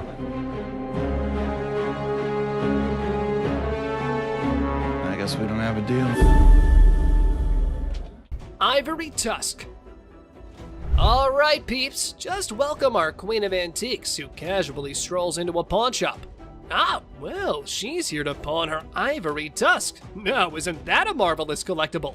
What a classic move, lady. I'm here today at the pawn shop with my ivory tusk that is beautifully hand-carved. I would hope that I could get somewhere between $1,000 and $1,500 for it. And what do you want to do with it? I want to pawn it for 7 to 10 days. Okay. I need some money between now and 4 o'clock. Folks, the world was on the edge of its seats for some ivory enthusiasts. But guess what? Our lady's luck got lightning struck in front of an ivory expert. Unfortunately, it's not ivory. What do you mean it's not ivory? This is bone. It's pieced together bone, and it's made for the tourist trade. It only took like 2 seconds to tell this wasn't ivory. I've seen this hundreds of times before. They were in Asia. They went to a market. They were told they were ivory. Whoa, that's a shocking twist. Turns out that the precious treasure was just a bone-made knockoff. However, as far as Our Lady's reaction goes, let's just say reality, it's like a ton of bricks. 1,000 to 15. I would loan you like $100 on this. No. Okay, that's what I can do. Do a little bit better. There's no way I could do better. It's not real. It's bone, okay? It's beautiful. Yeah, it's pretty. Yeah, but I don't loan on pretty. All right, thanks a lot. Thank you. Flintlock pistol. Got your eye on some quick cash? Time period, so. Here we go, the infamous dialogue, I've got a gun. The oldest one I've ever bought. It's got a lot of history to it. I think it's a really good gun. So why are you trying to get rid of it? Well, 1995 Atlanta. Buckle up, baseball buffs, and grab your baseball bats to swing for this news. A dude whips out a 1995 Atlanta Braves World Series ring, all set to cash in at the pawn shop. the first championship rings were given to the Giants in 1922 when they beat the Yankees. So it's no big surprise that these things can go for a lot of money. You know, there's a pretty big difference when it comes from staff to player rings. This belonged to Ted, and he issued it or gave it away. It can make it worth more. Look at that, a real gem for sports collectors, huh? Must take a genius to part with this historical treasure. But don't worry, we've got professionals to hold the pawnbroker's hands through it. Let's take a look at the ring here. We have a large diamond set on top of a blue stone, and we're going to have 18 smaller diamonds surrounding it. The company Jostens, they made the rings for the 95 championship Braves. So on the inside, we should see the Jostens logo. Unfortunately, this isn't even a staff ring. Now it makes me feel like it. He's an aspiring con artist trying to outwit the pawnbrokers. And guess what? That ring's a salesman's knockoff. Shady vibes, right? With the original box and everything, you're looking at around $2,000. I was really disappointed. They bring some off the street. I don't know where he came from. All of a sudden, he comes through the door and he's Mr. Expert on baseball. So I don't know. I was really disappointed. Pez collection. Well, hold the presses, folks. Our genius Candyman is ready to part with his Pez dispenser gems. I can already hear the collectors stampeding. What a once-in-a-lifetime opportunity. These are very, very collectible, and it's a great hobby. Seems like this is something the kids would be into collecting, man. Come on, man. Busts my balls all day long.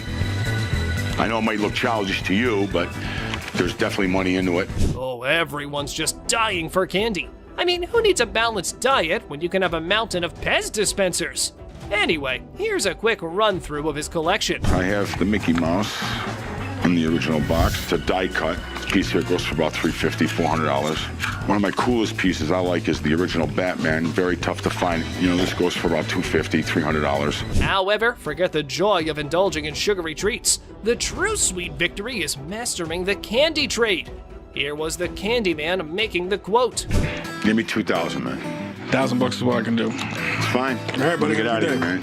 I can't believe one of them guys offered me $1,000 for them 50 pieces of Pez. That's a to the Pez community. I can't believe it. Roman coin. Check out this coin geek with a Julius Caesar era relic, bringing seriously ancient bling to the table. History's calling, blingers. One of the neat things is where it says dictator on the front of it. That's a negative term nowadays. Back then it wasn't. During times of war, they would assign a person the title dictator, and a dictator would do what was necessary to preserve the republic. All right, Rick, pause the history lecture. Drop the knowledge bomb. What's the scoop on this ancient coin? Break it down, buddy. We're all ears. How much were you looking to get out of it? I want $4,400, please. There's a million variables, especially with ancient coins, and quite frankly, I don't know enough. I don't know if that's a good price or not. Do you mind if I have someone look at it? Sure, please. All right, I'll be right back. Thank you. Oh, buckle up for the roller coaster. The expert's verdict drops and booms the dramatic celery action. Get your popcorn, folks. It's perfectly genuine. All right. The very best of these have brought in the neighborhood of $200,000 each. Okay. This is worth in the neighborhood of $1,500. Retail? Retail. Okay. Well, well, well, our expert, the all-knowing oracle here. But hold your piggy banks, because our coin collector's not done raising concerns. Yeah, I'd give you $1,000 for the coin. Is this a real offer, or? That's a legitimate offer, yeah. That's not a legitimate offer. You're just using your position here, trying to buy something for below its market value. I guess we're not gonna make a deal, man. You're lost, my friend. Thanks for coming in. Thank you. Have a nice one. Semi Mosley. Step right up, ladies and gentlemen. We've got a real rock star here, strutting in with a Semi Mosley guitar, thinking he's gonna hit the jackpot. It smells like music in the air. When he was at a guitar convention in Europe, he met a Spanish luthier, and they had such a remarkable tone that Semi thought gospel musicians should have something that sings when they do the Lord's works. He did this prototype. Okay. He hand wound the pickups. Hold your applause, folks. Our guitar virtuoso has graced us with the rarest prototype ever made by Mosley. But hey, before we plug it in with the amp, let's have an expert take a look. This is the prototype gospel guitar. All right. In the guitar market of today, a realistic selling price on this instrument would probably be $25,000. And just like that, the situation escalates quicker than you can strum a chord. Don't know if that's worthy of music memorabilia, but here's how Mr. Safari's shirt reacted. That's absolutely ridiculous because it's been appraised over the years. Back in the 90s, it was appraised at a minimum of $100,000, and that was in the 90s. I'm just saying, from knowing what I've just recently sold myself, I don't think anybody's going to step up that high for it. Lamborghini clock. Oh, guess who's in town? The almighty Clockmaster. Get ready, everyone, because today's masterpiece is none other than a stunning Lamborghini dashboard clock up for grabs. These were made by Briquet for Lamborghini in the introduction of the Diablo in 1990 through 1993. It was a big deal when it came out. It was the first Lamborghini to go over 200 miles an hour. Oh, look who's stepping into the ring. Chumley's thoughts on the masterpiece that the Clockmaster didn't exactly applaud. Time for a clash of opinions. Okay, I've had clocks like this before. They don't sell like the watches do. They depreciate just like the Lamborghini. I don't think he's funny. Okay. Oh, Chumley, hold that thought. Your wisdom's not on the menu right now.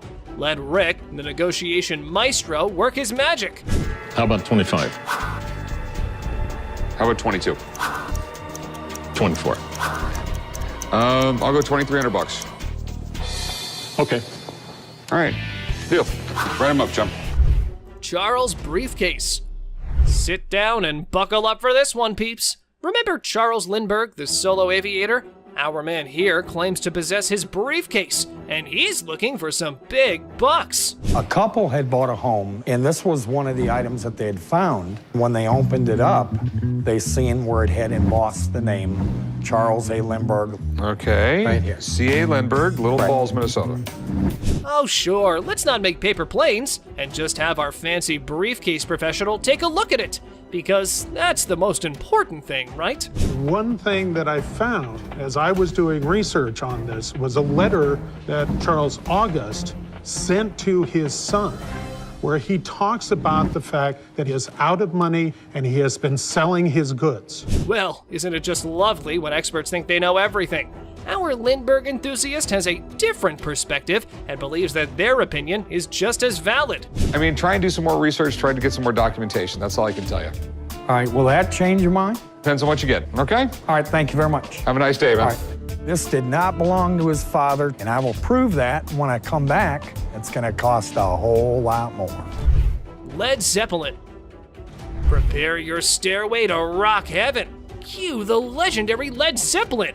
Our rock stars got an album signed by the Fab Four members. Because who needs stairs when you've got music magic? Hey, this is really amazing. Led Zeppelin is one of the greatest rock and roll bands of all time. Every one of their albums was in the top 10, and 6 of their albums were #1. Now, 4 signatures on an album, if this is real, I probably won't want to put it in the store. I want to bring it home. Hold up, rock enthusiasts. Let's not navigate this riff alone. Time to ring in the pros for some signature symphony guidance.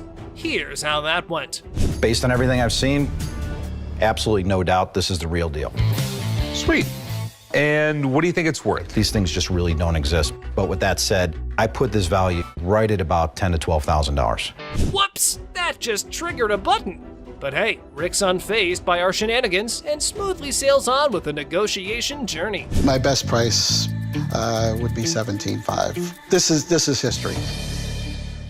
Yeah, I mean, I'd go 8,500, but I'm sorry. Okay. I appreciate the offer. Golden State Warriors ring. Guess what? Cupid's been busy, and our Romeo's on the hunt for a championship ring to dazzle the lucky fiancé. Game on, love-struck champ. So what I did was I brought pictures of another 75 Golden State Warriors ring. Okay. And as far as the pictures are concerned, they match up. Yeah. It's perfect. Here's a Shakespearean plot twist. Romeo's seemingly out to give Rick a trigger. Come on, dude, you're facing a pawn shop titan. Let's see how this drama unfolds. It's not a testing. That's because you have a really cheap tester. Do you have one of your own? Yeah, I have my own stuff over there. Yeah, I mean, if Mr. Romeo came in ready to take down the big G. But plot twist, the universe decides to serve him a slice of humble pie instead. Anyways, here's how things went on from that point. any 11 grand, that's what I can do. That's your bottom line? Yeah, Okay. best price. Fair enough. I mean, I'm disappointed, but it's it's your property, you own it, and you got to do what's in your best interest. Right. So. All right, no problem, man. Yeah, thank you. Thanks for coming in. Halberds. Ah, behold the wannabe warrior, armed not with valor, but with a stash of classic weapons. Who needs battles when you can make quick money selling halberds? The modern quest. These axes are in amazing shape. If we can prove these are real, I know I can easily sell them to a military collector. So how much are you looking to get for these halberds? I need $7,500 each. $7,500 each, all right. Oh, perfect idea. Our financially savvy warrior needs an expert battle opinion on pricing halberds. Because, conquering markets is totally like conquering kingdoms. The thing that really concerns me about this piece is that the steel is really flimsy. You whack somebody wearing armor with this thing, it's liable to bend or break. I'll conclude that this is probably from the Victorian period and is what I call the decorator piece. Well, congrats on that masterclass. But hey, guess what? Corey's uncrushable optimism still has a glimmer of interest in our warrior's equipment. I mean, if I were to make you an offer, I'd make you an offer of around $1,500. Are you talking a piece? No, I'm talking total. No, I'm not interested at all. Well, if I were you, next time I'd buy one, I'd call Craig too. All right, appreciate it. All right, thank you. Bye. What you got here? That's a watch my grandmother gave me. Wow, this dude received a watch from his grandma, which is pretty sweet, right? But here's the thing. He's convinced it's solid gold and expects a fat stack of cash for it. Well, let's hook him up with the amount he's hoping for. Let's find out. 500. The problem is the metal on it is just stainless steel. Well, the metal on it is just stainless steel, so that's disappointing. But how will this guy take it? Yeah, you see this discoloration on the side? No. You don't see the rose? Whoa, hold up. This dude just flat out rejected it without even taking a peek. Talk about a major red flag, am I right? Less than explain. In between the links were gold plated. The gold plating had rubbed off. The watch had no value. And then this guy's like, can I get someone else to check it out then? Because Les shut down his hopes of getting any cash. Whoa, okay, Mr. Expert. This dude is seriously not happy about it. Value. It does have value. How about your chain? You want to pawn me your chain? Anyway, being the sweetheart that he is, Les brings in another dude for a second opinion, just to be fair. But what happens next is totally mind-blowing and straight up disrespectful. Brace yourself for this one. It's gonna shock you. Does Bozo know what he's doing? Well, I wouldn't really call him names. Seriously, this dude needs to chill and get a grip. I mean, who does he even think he is? Anyway, From that point on, things started spiraling down, and honestly, it's for all the right reasons. 500. Nothing. Stop being a bitch. Now, Les ain't about to tolerate any disrespect, and nobody should. And this jerk is about to experience a dose of his own medicine. And let me tell you, it's not a pretty sight. Check out what Les has in store for him. Give me my mother. Man, come over here and pick this bitch. Oh man, this dude is about to get serious flipping off, I kid you not. You know what goes down with idiots like him? They're in for a rude awakening. Yo, you, get him here. Let's go, my man. Have a good day, sir. Gotta admit, that was seriously hilarious. What did Les have to lose? Nothing at all. But this guy, oh yeah, he got exactly what he deserved. The man just couldn't stop with the curses. Sir, let yourself out. Let yourself out. Oh, you think this was intense? Well, hold on tight because you haven't seen anything yet. So this dude walks in, right? And he brings in some equipment, no beating around the bush, and straight up expects a cool $100 for it. Can you believe that? Like, I'm trying to get at least 100 for it. 100,000? Yeah. I won't even be able to sell it. Well, the guy just flat out tells him that there's no way he can cough up $100. So the customer's disappointed, but hey, at least he's keeping his cool, right? So how much can you give me, man? 20 bucks.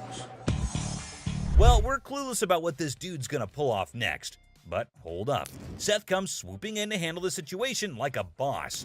Let's see how he tackles it. Sitting on the back? Do you know what it is? It don't matter how many you sitting on in the back. Because then I can't. Well, things are seriously heating up, and it's turning into a real mess.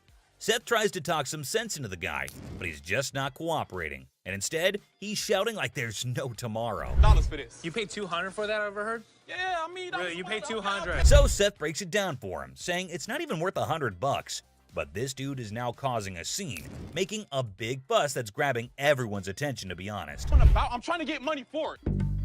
I've been waiting in this line for an hour. I need more than two. This guy seriously needs to calm down. He's dropping way too many curse words. And honestly, it's gonna be his one-way ticket out of the shop. That's when Les steps in to take charge. Let's see how that plays out. You gonna do old man? Who you calling old mother? Old man? No way, he actually said that? Like seriously, what the heck? This guy just keeps digging his own grave, making the situation even worse for himself. Brace yourself, because what he does next is gonna leave you absolutely stunned. Really, mother? I got this. I got it. You wanna give me more than 20? Oh my god, seriously? Can you believe it? This dude actually tried to mess with Les and thought he could get away with it without being kicked out. That's some messed up behavior right there. Like, what on earth was he even thinking? Wait for an hour. Really? Me? You. Well, he totally got what he deserved. But guess what? That's not even the end of it. Brace yourself for this next one. So, this lady strolls into the store wanting to treat herself to a fancy watch. She's all sweet and ready to drop some cash. What could possibly go haywire, right? Now, this lady is seriously contemplating whether she should go for it or not.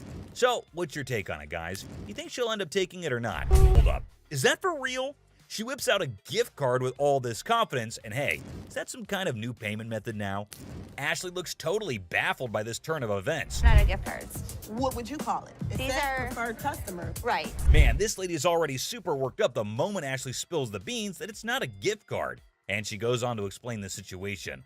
Talk about major agitation right off the bat. It allows you discounts on the sales floor. You can't swipe this card and apply. This lady is seriously caught off guard and maybe just can't handle the fact that it's not a gift card. And this customer is completely unreasonable, dude. But hey, props to Ashley for still trying to explain things calmly and patiently. Where do you see a swipe thing on this? Do you see a Someone needs to rein in this woman because the way she's throwing a fit over a gift card is seriously ridiculous. I mean, does she not even realize how foolish she looks? Just look at her, still going on and making an absolute spectacle of herself. Somebody want to buy our preferred gift card? There's not $100 on it. There's not. And last but not least, we get this other dude who goes absolutely bonkers. But here's the kicker. It's not about something he wants to buy or pawn. Now, you might be wondering, what on earth set him off then? Well, keep watching to find out. Hey, how you doing? I'm here to buy an engagement ring. No kidding, this guy is actually here to buy an engagement ring. Whoa, that's some exciting news, isn't it? Les coolly presents a selection of engagement rings, and you'd think everything would go smoothly, right? Well, except for the blaring car horns outside, because of course, nothing can be too easy. damn. So that's the reason for all the honking?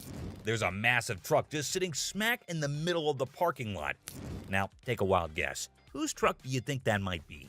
Come on, give it a shot. It's not rocket science. Semi-truck. And then it's white gold. That's me. Sir, can you... Ding, ding, ding. It's none other than this guy. So Les politely requests him to move his truck from there. And what do you think his response was? Find your place to park? Oh man, come on now. I'm in a hurry. I can't be moving my truck in this. Yikes, did he seriously say that? I mean, how do some people not have basic common sense? Did he genuinely think he was doing the right thing? Les is clearly not putting up with it, and you could totally see that. You don't have an option. You have to move your truck. I'll be more than happy to show Can you. you believe this guy had the nerve to straight up say no? Well, let me tell you, things are about to take a turn for the worse for him. But just when he thought he couldn't dig himself any deeper, he goes ahead and proves you wrong. Why are you so rude? I'm not moving the damn truck. Byron, take over.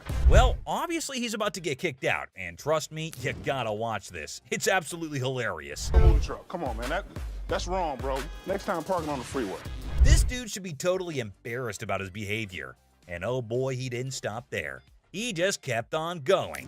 And the last straw was this. Move your truck. Well, that's all the craziness you get to see today, guys. It started when this old man walked into the Pawn Stars shop carrying a semi-Mosley guitar, along with all the proper documentation. Little did he know what he was about to get himself into.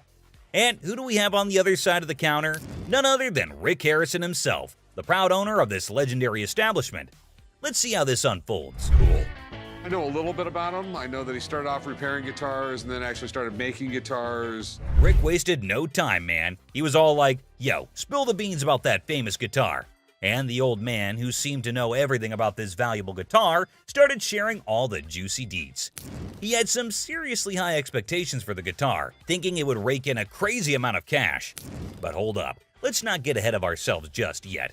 Rick ain't one to take risks when it comes to buying stuff, you know. So he decides to bring in an expert to make sure he ain't getting played. Smart move, Rick. It's always a good idea to get a second opinion, especially when there's big money involved.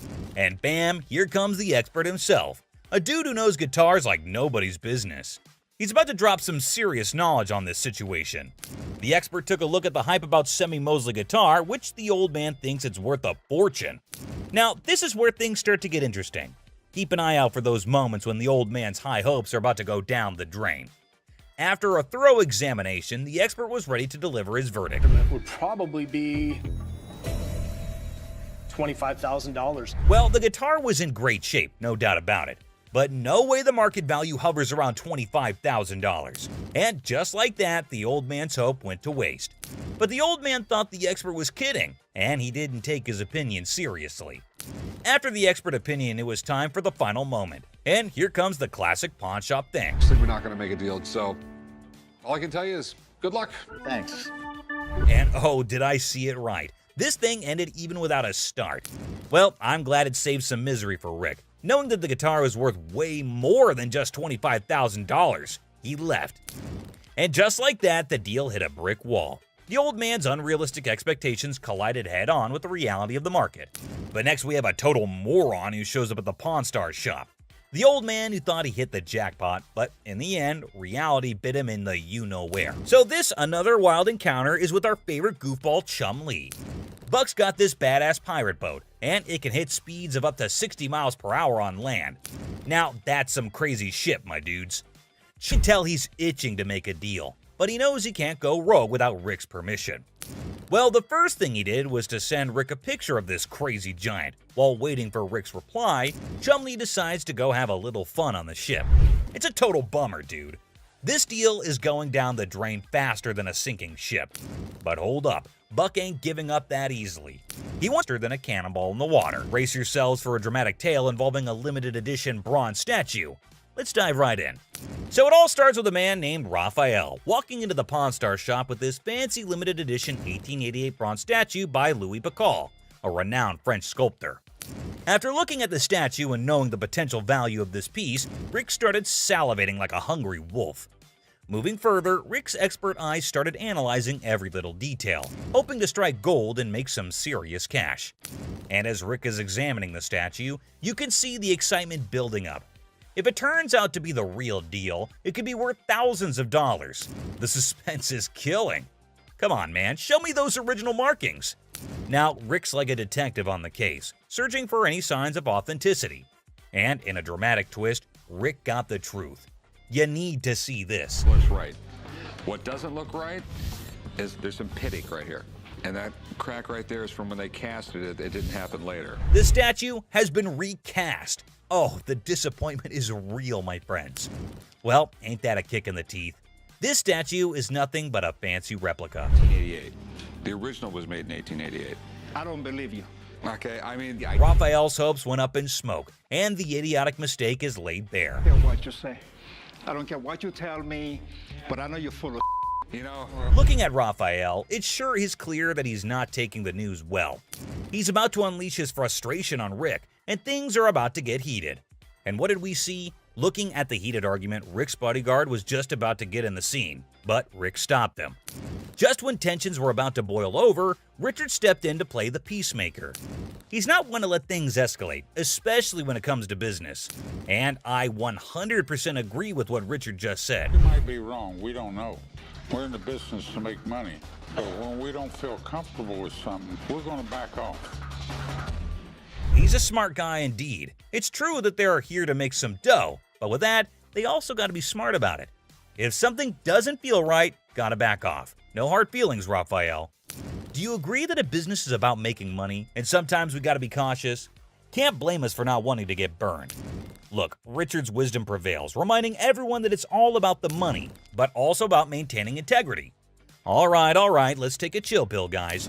And there you have it, another crazy encounter on Pawn Stars. Raphael thought he hit the jackpot, but in the end, it was a painful lesson in authenticity. The Pawn Stars team reflects on another day filled with unexpected encounters and quirky characters. Rick, ever the shrewd businessman, knows that every deal won't be a success, but he remains optimistic for the next opportunity that walks through his shop's doors. The customers may have acted like real idiots, overestimating the value of their valuables, but it's all part of the pawn shop's charm. We can't wait to share this hilarious encounter with you guys. Trust me, it's gonna be a riot. It's a reminder that in the crazy world of pawn shops, you never know what surprises are waiting around the corner. It's like a never-ending treasure hunt, and we're loving every minute of it. So until our next adventure, keep your eyes peeled for those hidden treasures out there. Whether you're with us at the pawn shop or exploring elsewhere, you never know what gems you might stumble upon. Stay tuned for more craziness from the Pawn Stars team. Catch you on the flip side, treasure hunters. Thanks for joining us, my fellow treasure hunters. Don't forget to hit that like button, subscribe for more jaw-dropping moments, and remember to push that bell icon. See you in the next one. Good day, sir. Have a good day, my man. Yes, sir. Oh, mother. Oh, man. Who the you calling him? Really? You the ugliest two sisters I've ever seen in my life. Check out the wildest, most intense moments on Hardcore Pawn, where customers and staff bring the heat. And also get ready for some serious craziness at the pawn shop. Just another day at the pawn shop where we've got a mix of decent customers and, well, some pretty pathetic ones. Take this guy, for example. He may seem all laid back, but is he really? What you got here? That's a watch my grandmother gave me. Wow, this dude received a watch from his grandma, which is pretty sweet, right? But here's the thing. He's convinced it's solid gold and expects a fat stack of cash for it. Well, let's hook him up with the amount he's hoping for. Let's find out. 500. The problem is the metal on it is just stainless steel. Well, the metal on it is just stainless steel, so that's disappointing. But how will this guy take it? Yeah, you see this discoloration on the side? No. You don't see the rose? Whoa, hold up. This dude just flat out rejected it without even taking a peek. Talk about a major red flag, am I right? Less than explain. In between the links were gold plated. The gold plating had rubbed off. The watch had no value. And then this guy's like, can I get someone else to check it out then? Because Les shut down his hopes of getting any cash. Whoa, okay, Mr. Expert. This dude is seriously not happy about it. Value. It does have value. How about your chain? You want to pawn me your chain? Anyway, being the sweetheart that he is, Les brings in another dude for a second opinion, just to be fair. But what happens next is totally mind-blowing and straight up disrespectful. Brace yourself for this one. It's gonna shock you. Does this bozo know what he's doing? Well, I wouldn't really call him names. Seriously, this dude needs to chill and get a grip. I mean, who does he even think he is? Anyway, from that point on, things started spiraling down, and honestly, it's for all the right reasons. 500. Nothing. Stop being a bitch. Now, Les ain't about to tolerate any disrespect, and nobody should. And this jerk is about to experience a dose of his own medicine. And let me tell you, it's not a pretty sight. Check out what Les has in store for him. Give me my mother, man. Come over here and pick this bitch. Oh man, this dude is about to get serious flipping off. I kid you not. You know what goes down with idiots like him? They're in for a rude awakening. Yo, you, get him here. Let's go, my man. Have a good day, sir. Have a good. Gotta admit, that was seriously hilarious. What did Les have to lose? Nothing at all. But this guy, oh yeah, he got exactly what he deserved. The man just couldn't stop with the curses. Sir, let yourself out. Let yourself out. Oh, you think this was intense? Well, hold on tight because you haven't seen anything yet. So this dude walks in, right? And he brings in some equipment, no beating around the bush, and straight up expects a cool $100 for it. Can you believe that? Like, I'm trying to get at least $100 for it. $100? Yeah. I won't even be able to sell it for. Well, the guy just flat out tells him that there's no way he can cough up $100. So the customer's disappointed, but hey, at least he's keeping his cool, right? So how much can you give me, man? $20. Well, we're clueless about what this dude's gonna pull off next. But hold up. Seth comes swooping in to handle the situation like a boss. Let's see how he tackles it. Sitting on the back. Do you know what it is? It don't matter how many you sitting on in the back. Because then I can't. Well, things are seriously heating up, and it's turning into a real mess. Seth tries to talk some sense into the guy, but he's just not cooperating. And instead, he's shouting like there's no tomorrow. Dollars for this. You paid $200 for that, I overheard? Yeah, I mean, Really, you paid $200. So Seth breaks it down for him, saying it's not even worth $100. But this dude is now causing a scene, making a big fuss that's grabbing everyone's attention, to be honest. I'm trying to get money for it. I've been waiting in this line for an hour. I need more than This guy seriously needs to calm down. He's dropping way too many curse words. And honestly, it's gonna be his one-way ticket out of the shop. That's when Les steps in to take charge. Let's see how that plays out. You gonna do old man? Who you calling old mother? Old man? No way, he actually said that? Like seriously, what the heck? This guy just keeps digging his own grave, making the situation even worse for himself. Brace yourself, because what he does next is gonna leave you absolutely stunned. Really, mother? I got this. I got it. You wanna give me more than what? Oh my god, seriously? Can you believe it? This dude actually tried to mess with Les and thought he could get away with it without being kicked out. That's some messed up behavior right there. Like, what on earth was he even thinking? Wait for an hour. Really? Me? You. Well, he totally got what he deserved. But guess what? That's not even the end of it. Brace yourself for this next one. So, this lady strolls into the store wanting to treat herself to a fancy watch. She's all sweet and ready to drop some cash. What could possibly go haywire, right? This will be good. Okay. This one. This is really pretty. Now, this lady is seriously contemplating whether she should go for it or not. So, what's your take on it, guys? You think she'll end up taking it or not? That's really pretty. It's really pretty. Good on you. It was 100. 100. Okay. She went for it. Well, everything's going pretty darn smooth so far. I don't want to jinx it, though, so let's just wait and see what unfolds next. Here. No. What is this? It's a $100 gift card. $100 gift card? Hold up. Is that for real? She whips out a gift card with all this confidence, and hey, is that some kind of new payment method now? Ashley looks totally baffled by this turn of events. Not a gift cards. What would you call it? It These says are preferred customer. Right. Man, this lady is already super worked up the moment Ashley spills the beans that it's not a gift card. And she goes on to explain the situation. Talk about major agitation right off the bat. It allows you discounts on the sales floor. You can't swipe this card and apply. This lady is seriously caught off guard and maybe just can't handle the fact that it's not a gift card. And well, she's getting a bit too aggressive, folks. You know, the kind that usually gets shown the door and tossed out of the shop. Turn around and swipe it, okay? There's no swiper on this. So you telling me I'm losing? I gotta say, this lady is giving me some major secondhand embarrassment. I mean, it's crystal clear that the card cannot be swiped. Like, come on, that's basic common sense.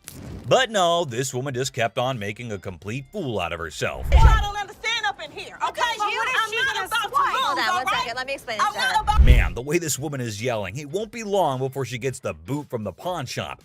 This customer is completely unreasonable, dude. But hey, props to Ashley for still trying to explain things calmly and patiently. Where do you see a swipe thing on this? Do you see a Someone needs to rein in this woman because the way she's throwing a fit over a gift card is seriously ridiculous. I mean, does she not even realize how foolish she looks? Just look at her, still going on and making an absolute spectacle of herself. Somebody want to buy a preferred gift card? There's not $100 on it. There's not. Man, people can really lose it sometimes. It's wild. And last but not least, we get this other dude who goes absolutely bonkers. But here's the kicker. It's not about something he wants to buy or pawn. Now, you might be wondering, what on earth set him off then? Well, keep watching to find out. Hey, how you doing? I'm here to buy an engagement ring. No kidding, this guy is actually here to buy an engagement ring. Whoa, that's some exciting news, isn't it? Les coolly presents a selection of engagement rings, and you'd think everything would go smoothly, right? Well, except for the blaring car horns outside, because of course, nothing can be too easy. Oh, damn, so that's the reason for all the honking? There's a massive truck just sitting smack in the middle of the parking lot. Now, take a wild guess. Whose truck do you think that might be? Come on, give it a shot. It's not rocket science. Semi-truck. And then it's white gold. That's me. Sir, can you... Ding, ding, ding. It's none other than this guy. So Les politely requests him to move his truck from there. And what do you think his response was? Find your place to park? Oh man, come on now. I'm in a hurry. I can't be moving my truck in this. Yikes, did he seriously say that? I mean, how do some people not have basic common sense? Did he genuinely think he was doing the right thing? Les is clearly not putting up with it, and you could totally see that. You don't have an option. You have to move your truck. I'll be more than happy to show Can you. you believe this guy had the nerve to straight up say no? Well, let me tell you, things are about to take a turn for the worse for him. But just when he thought he couldn't dig himself any deeper, he goes ahead and proves you wrong. Why are you so rude? I'm not moving the damn truck. Byron, take over. Well, obviously he's about to get kicked out, and trust me, you gotta watch this. It's absolutely hilarious. Move the truck. Come on, man.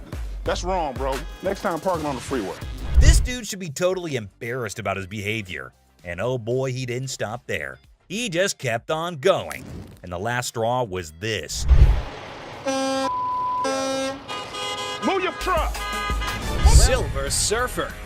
Oh, guess what? We've got a bona fide comic enthusiast here. Big surprise. Like, who isn't, right? Well, this guy's taking his passion to a whole new level. Feast your eyes on what he brings in. That's the Silver Surfer. Silver Surfer. Life size. Tell me about it. Well, this was a display for the Fantastic Four Rise of the Surfer movie. They made 1,500 of these, and plywood board. It is wrapped in a vac metal plastic wrap. Oh, what a shocker. It's a collector's item. But hold up emotions, people, because it's got a price tag.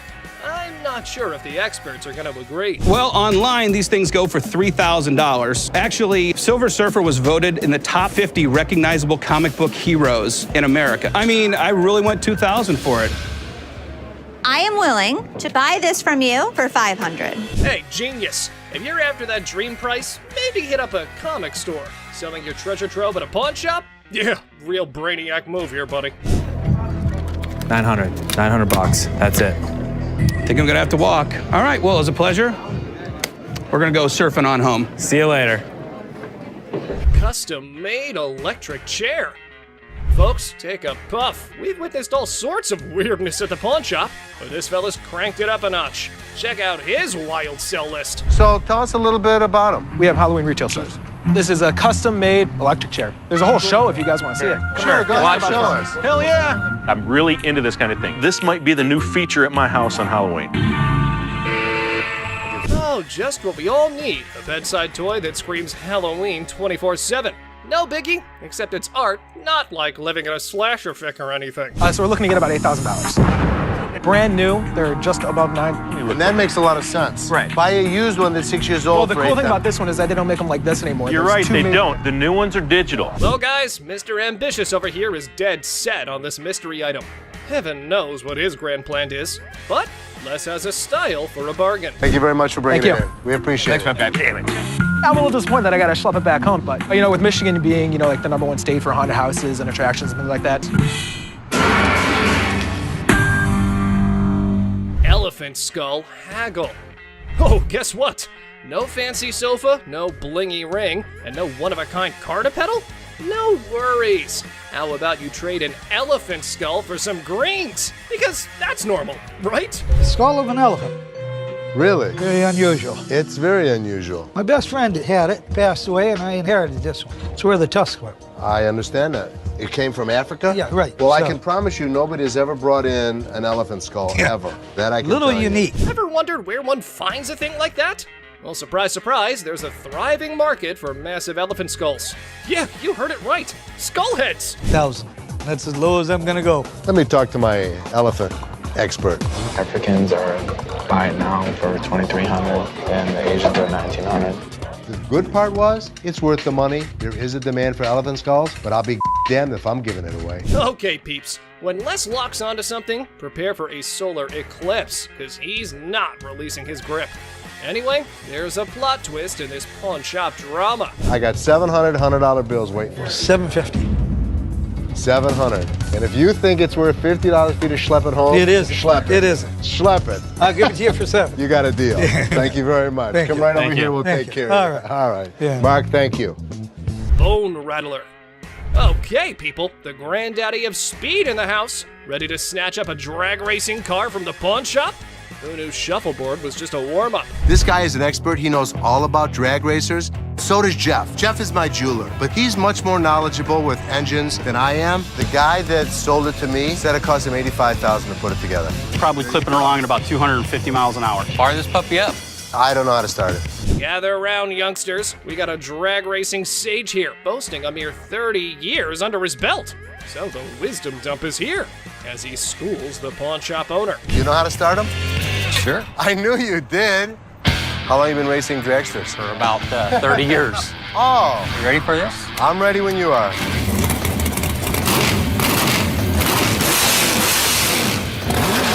All right, Mr. Been There, Done That. Let's see if your drag racing tales can seal this deal or take a nosedive. Now, coming straight to the negotiation. 20 grand. 7,500. I don't think so. If you give me the money today, 15,000. I'll throw the skeletons in for free. We have a deal for 15,000? I guess so. Thank you very much. Have a good Enjoy day. your new car. Mechanical Bull. Ah, the good old days of Wild West bull riding and rugged cowboys. Some dude missed the memo that it's not exactly the trendiest scene nowadays. Time to catch up, y'all. Going for a ride in my parking lot, or what are we doing? Let's have a little fun, girl. We're trying to sell our mechanical bull. Why do you have it? A Western-themed restaurant bar before, and that was the theme. We put the bull into the bar. Well, slap on those cowboy hats. We got ourselves a scene here. But seriously, who's taking bets on whether they can wrangle a decent price for that rodeo-style bull riding? Let's say you were to buy these brand new. How much do they cost? They cost around $15,000 to $20,000. How much do you want? $15,000. So if I was to buy this brand new or buy this used from you, it's the same price. Rental companies rent these out for $750 a day. There's a lot of revenue potential. Ah! Man, sad to see these alpha men taking back their bull home. But folks, hold on to your hats.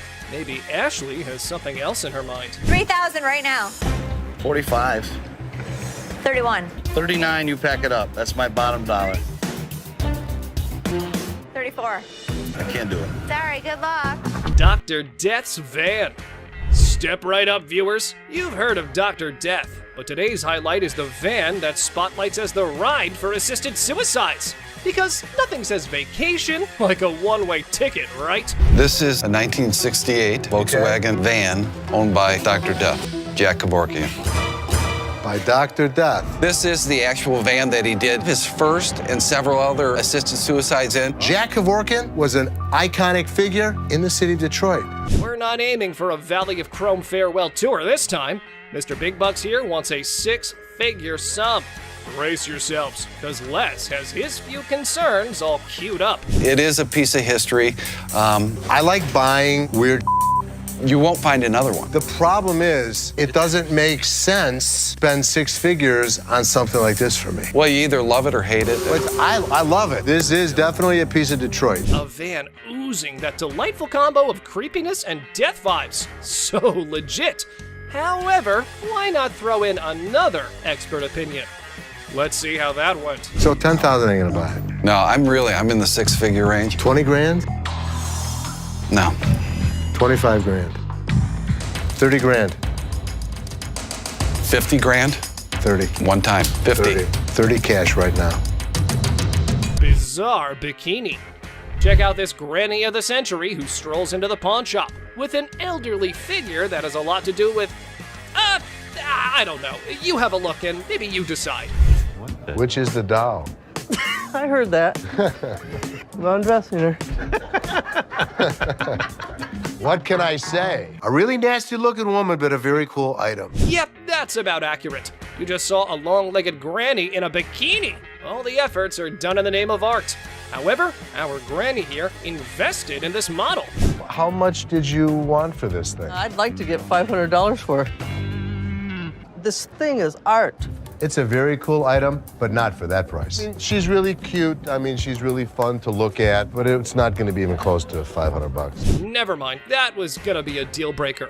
Unless Les had some more quotes to add to the art piece, this stirs things up for the selling mix. Here this woman was playing my game, and I was losing. 200. 190. I'll take it. Will he stop? Okay, schlep it home. You know, I heard my dad saying it wasn't worth the extra $10. Bull. She wants 200. Latex vacuum bed. Look who's spicing up the pawn shop scene. This dynamic duo's got a latex vacuum fetish bed up for grabs. You know, just your average afternoon errand. Latex vacuum bed. A what? A latex vacuum bed. So you have sex with latex? Pretty much. It's like the autoerotic asphyxiation is what Pretty it is, much, correct? yeah. Bobby J surprisingly knew exactly what this thing was. All right, I was wondering, who needs candlelit dinners when you can have vacuum-sealed intimacy? I'm not here to judge. However, here's a quick demonstration. Is it normally when Felix has his hand over his mouth? Normally what they like. I actually used it. Are you breathing? There we go. Not gonna work. It's working. Everyone's a critic when it comes to, what's the word? Innovative sleeping arrangements. Yeah, there we go. And we aren't sure if that ever went up for the big sale. Used it. So how could you not want to do this with him? Because I don't want to suffocate. It's not for everybody. I'm familiar with the bed. Very much so. Just imagine having sex and he don't have to hold you. Perfect. Well, now we got that out of the way. Just a normal fine day when this guy walks into the pawn shop to sell Les Paul's document collection, including an incredibly unique, and Les Paul is practically a legend in the music world. He's known for creating the Log, which was one of the earliest electric guitars. And so the seller is hoping to get $250,000 for this collection.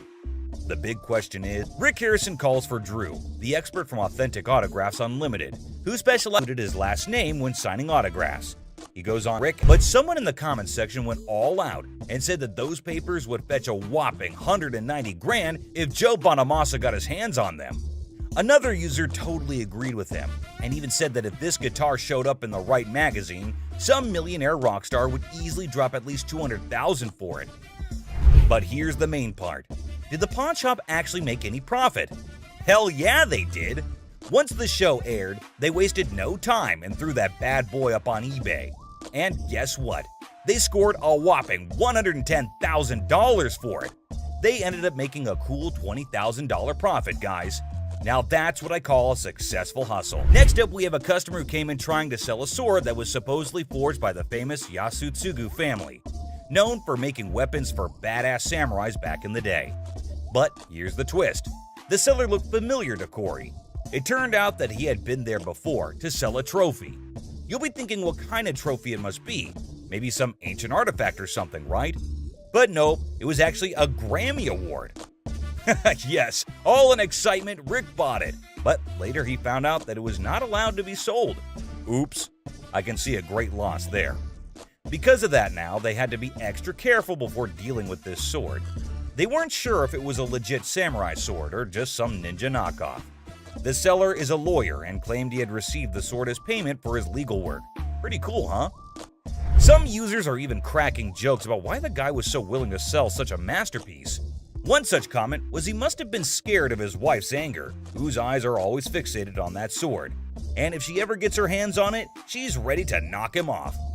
Talk about a dangerous situation. Another user said he got robbed? Well, we have to wait to see the actual plot. Taking the lawyer's word for it, Corey decided to take the risk, and then he went ahead with the purchase. Even without having an expert to check its authenticity. I mean, let's be real, that was pretty foolish, right? I mean, who was going to check if the thing was actually legit or not? So they asked the seller how much he wanted for it, and he said $5,000. The buyers were skeptical about its condition and started throwing offers as low as $800. That's a crazy drop. But the seller fought back, saying every bit of that sword is worth the full $5,000. If you're gonna hold my feet to the fire and make me pay as much as I can, it's gonna be $1,500. I'll come down to $2,000. I've got 5 of them right there. The shop wasn't ready to pay that much without knowing more about it, so Corey went up to $1,200. He was trying to get the best deal he could, but the seller didn't budge. They went back and forth until finally the seller settled for Corey's offer of $1,500 just to get Rick off his back for that Grammy thing. After buying the sword, Corey was not at peace and was restlessly waiting for the expert who was out of town during the appraisal. Finally, he got to meet up with Mike Yamasaki, the expert, and Corey explained how he took a shot in the dark and bought the sword without knowing if it's actually worth the money. So, after taking a small glimpse at it, Mike recognized it as a samurai sword and told Corey the history of the sword. He stated that after World War II, around 3 million Japanese swords were taken out of Japan by the occupying forces. In those days, the Japanese warriors, also known as samurai, were skilled professional fighters, and the samurai sword was like their badge of honor. If you didn't have one, no way you could call yourself a samurai, man. Then Mike decided to inspect the sword and took a closer look at it. This is the proper way to take apart a Japanese sword. They've been doing this style for centuries. Well, after the inspection was done, the expert discovered that the sword belonged to a super important samurai with ties to Japan's imperial family, probably from the 5th generation. Now, here was the interesting part. The Yasutsugu family only worked for high-level samurai, and their signature mark, like a logo, was detailed on the handle. It's the family crest of the Tokugawa family, who ruled Japan for a couple of centuries. And if anyone tried using it without permission, they'd end up losing their heads, along with their whole damn family. Scary, right? Well, it seemed that the sword had some serious historical value. Now, the big question is, how much is it worth in today's time? After considering the condition, the expert estimated that it can be restored for around $3,000. But here's the exciting part. After the restoration and blade sharpening, Corey could potentially sell it for a whopping $15,000. That's a tenfold increase from what he paid for it initially. So there you have it. Corey took a risk, bought the sword without knowing its true value, and it turned out to be a jackpot. But that was indeed a risky game. But does it always turn out to be luck, or sometimes they just lose everything? But here's the thing. Hector, the seller, had no idea about the pistol's origin. Opened properly. But hey, on the bright side, the details and engravings on the pistol are top-notch. They got this fancy style called grotesque, with all these weird-looking human and animal shapes. And the brand! Rick always pulls out the excuse that it's hard to sell, and there aren't many buyers out there. After a short negotiation, the seller settles for a mere $200. I know, Rick decided to take a chance and handed the gun over for restoration. Will it hit the jackpot or lose his $200? Let's see. At $1,000. Damn.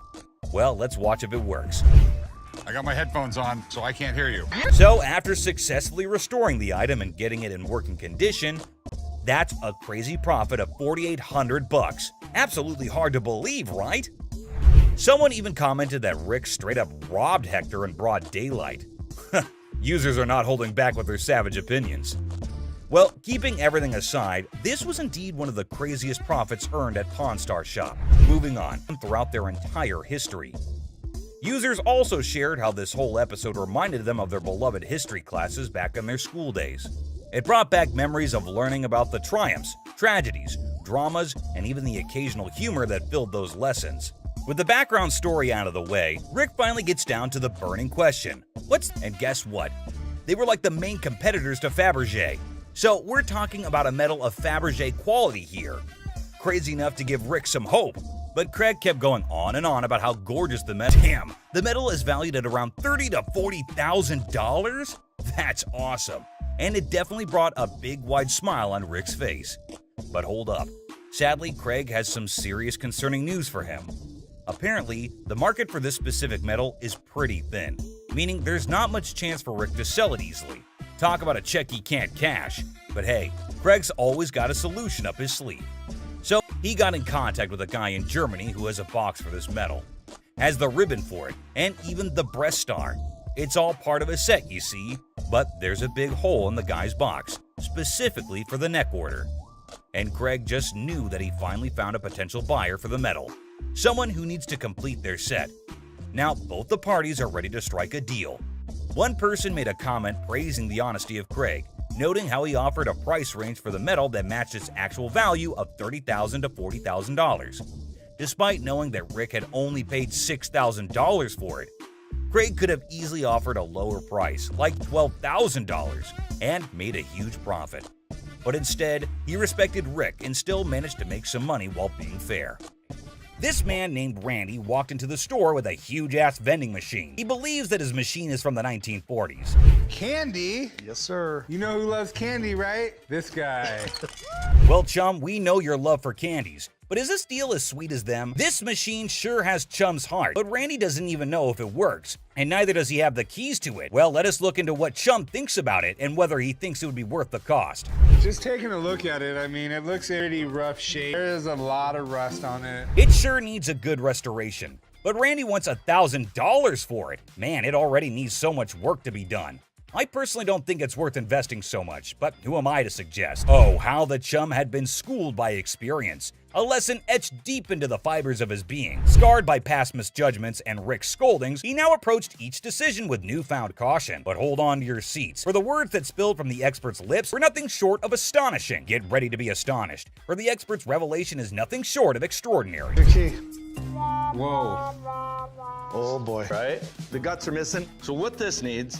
Man, it is empty inside. All the mechanisms are missing. The expert saved Chum's ass today on this one. The expert adds that in this condition, the machine is max $300. Whoa, that was a low blow for Randy, it seems. He cannot believe the price dropped from $1,000 to just $300. Up and running and painted, obviously. $4,500. $4,500. Okay. Well, this machine is asking too much. Chum noticed it and got the bargain straight from $1,000 to $75, and they just shook hands on $100. But a deal is a deal. Let's see how Chum restored it and made it a good sales machine for his own bars.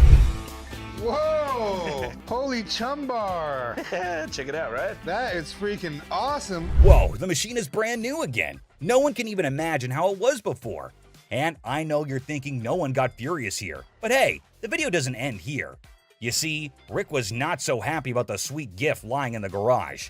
Why are your candy bars in it? That's the gift it keeps on giving, Rick. That thing, you can sell it for $6,500 today, dollars off it every day for the rest of its life. Rick's fury reaches its boiling point as he directs his anger toward Chum. With intense frustration in his voice, he makes it clear that he's had enough. In a sharp and cutting tone, Rick declares that if anyone wants to get their hands on Chum's chocolate bar, they can simply take a stroll across the parking lot and purchase it directly from the store. No more concessions or accommodations. The message is clear. Rick has drawn a line in the sand, leaving Chum to face the consequences of his actions. It's a harsh ultimatum that hangs heavily in the air, leaving Chum to contemplate the future of their strained relationship. Will Chum take the opportunity to make amends, or will the rift between them widen further? Only time will tell how this explosive situation will unfold. The timeless dance of irritation between Chum and Rick, an intricate routine that never fails to provoke a symphony of exasperation. As a well-worn melody played on a perpetual loop, Chum's knack for pushing Rick's buttons has become a legendary saga of vexation and amusement. With each encounter, their interactions tread the line between exasperated sighs and affectionate eye rolls, a delicate balance that keeps the audience captivated. The sparks of frustration fly freely, igniting a wild dynamic that has become an integral part of the show's charm.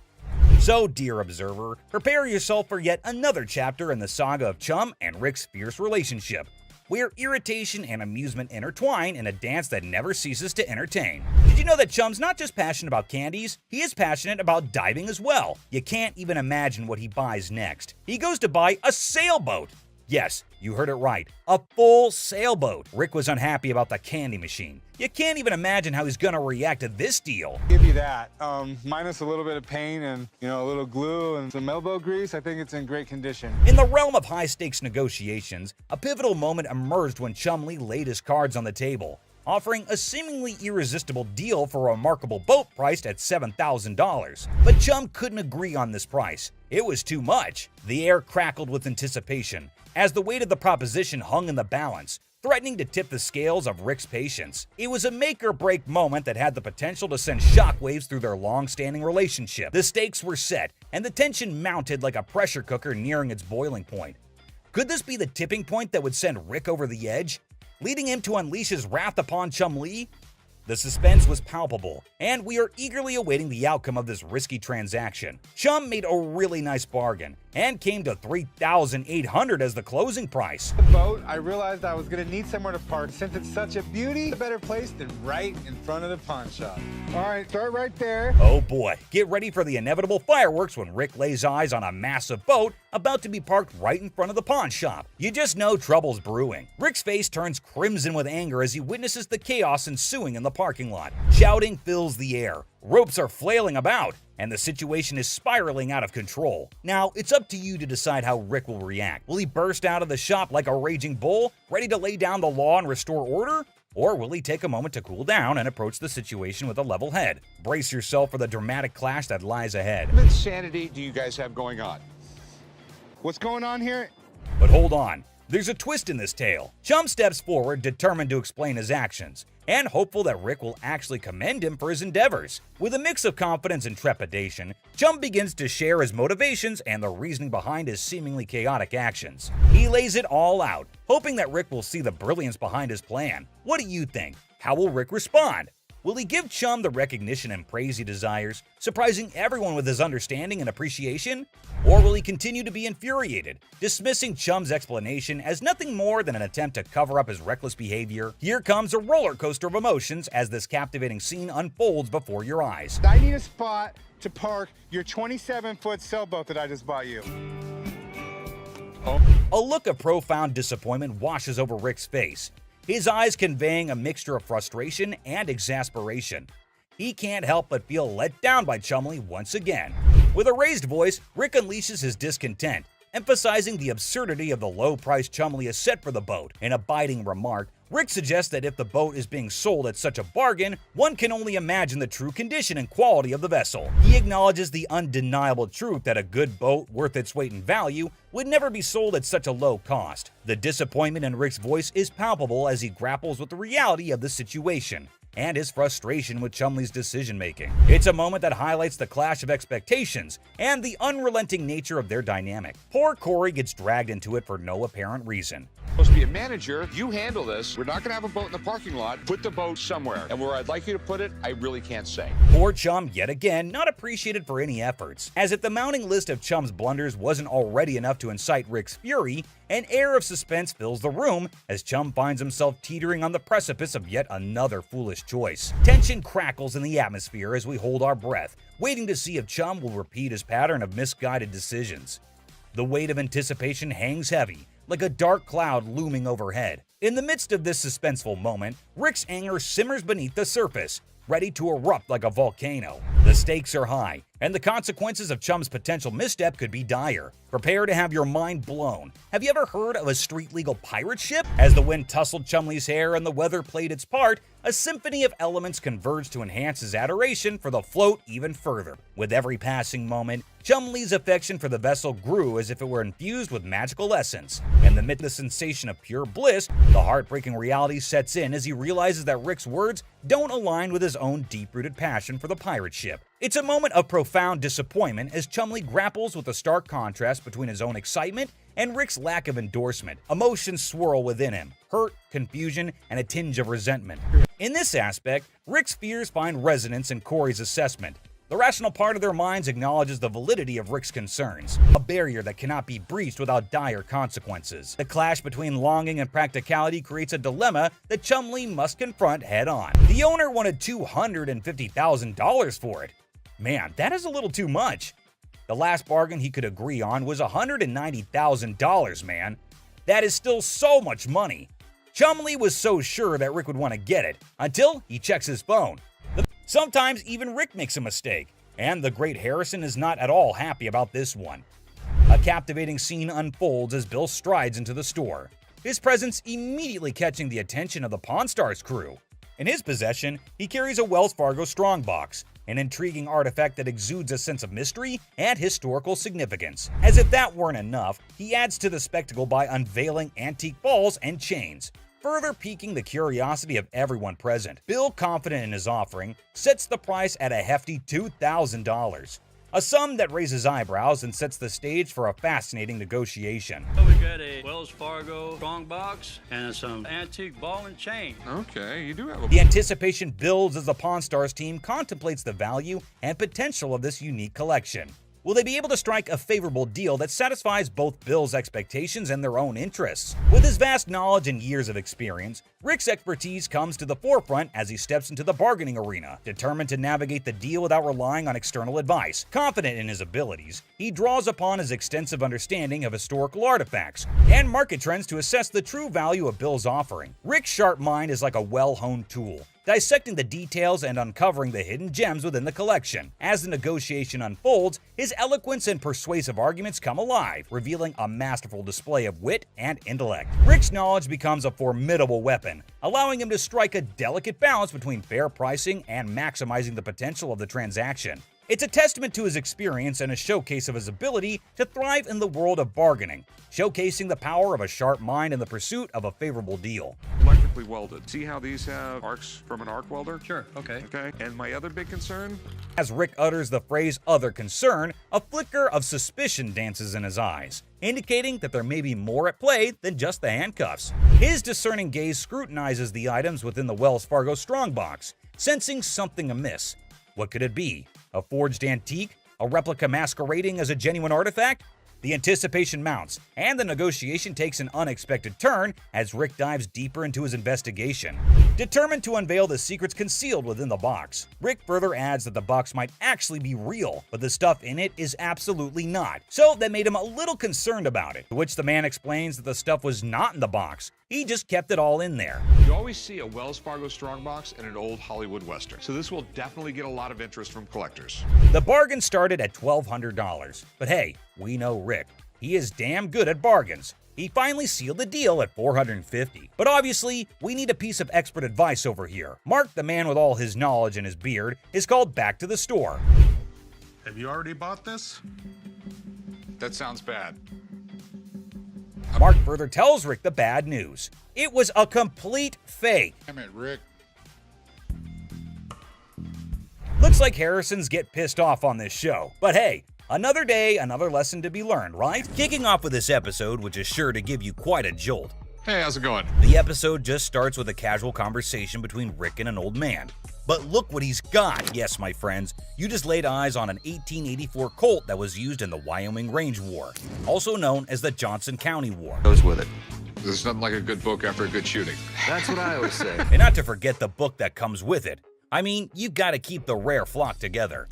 Rick, as usual, begins his quiz, asked a whole lot of questions before investing his money into something that a normal person would have bought in a heartbeat. So how exactly did you get the gun? My father got this from the great-great-granddaughter of Fred Koch. Are these many questions ever asked while I go to sell something antique? Maybe. How would I know? I've just gone to the shops to buy something, never to sell anything. But wait, it seems like he practiced it the whole night, answered all the questions like a pro. That man did better than the rest of us would do in our lives. Tough college times. Wait, what did my eyes just witness? Rick narrating the whole Wyoming Range War story. Basically, large cattle barons feuding with really small cattle ranchers. The small guys were stealing cattle. It felt like a whole history lesson to me. I must say, Rick does have some insane knowledge about antiques. The way he narrated the whole thing was nothing less than an informative history class. Not gonna lie. Moving further, we see Rick's intelligence as he checked all the details provided on the document just like a professional would. It's got 45 caliber. This is a 45 caliber. It's a 5.5-inch barrel. That's a 5.5-inch barrel. With this line,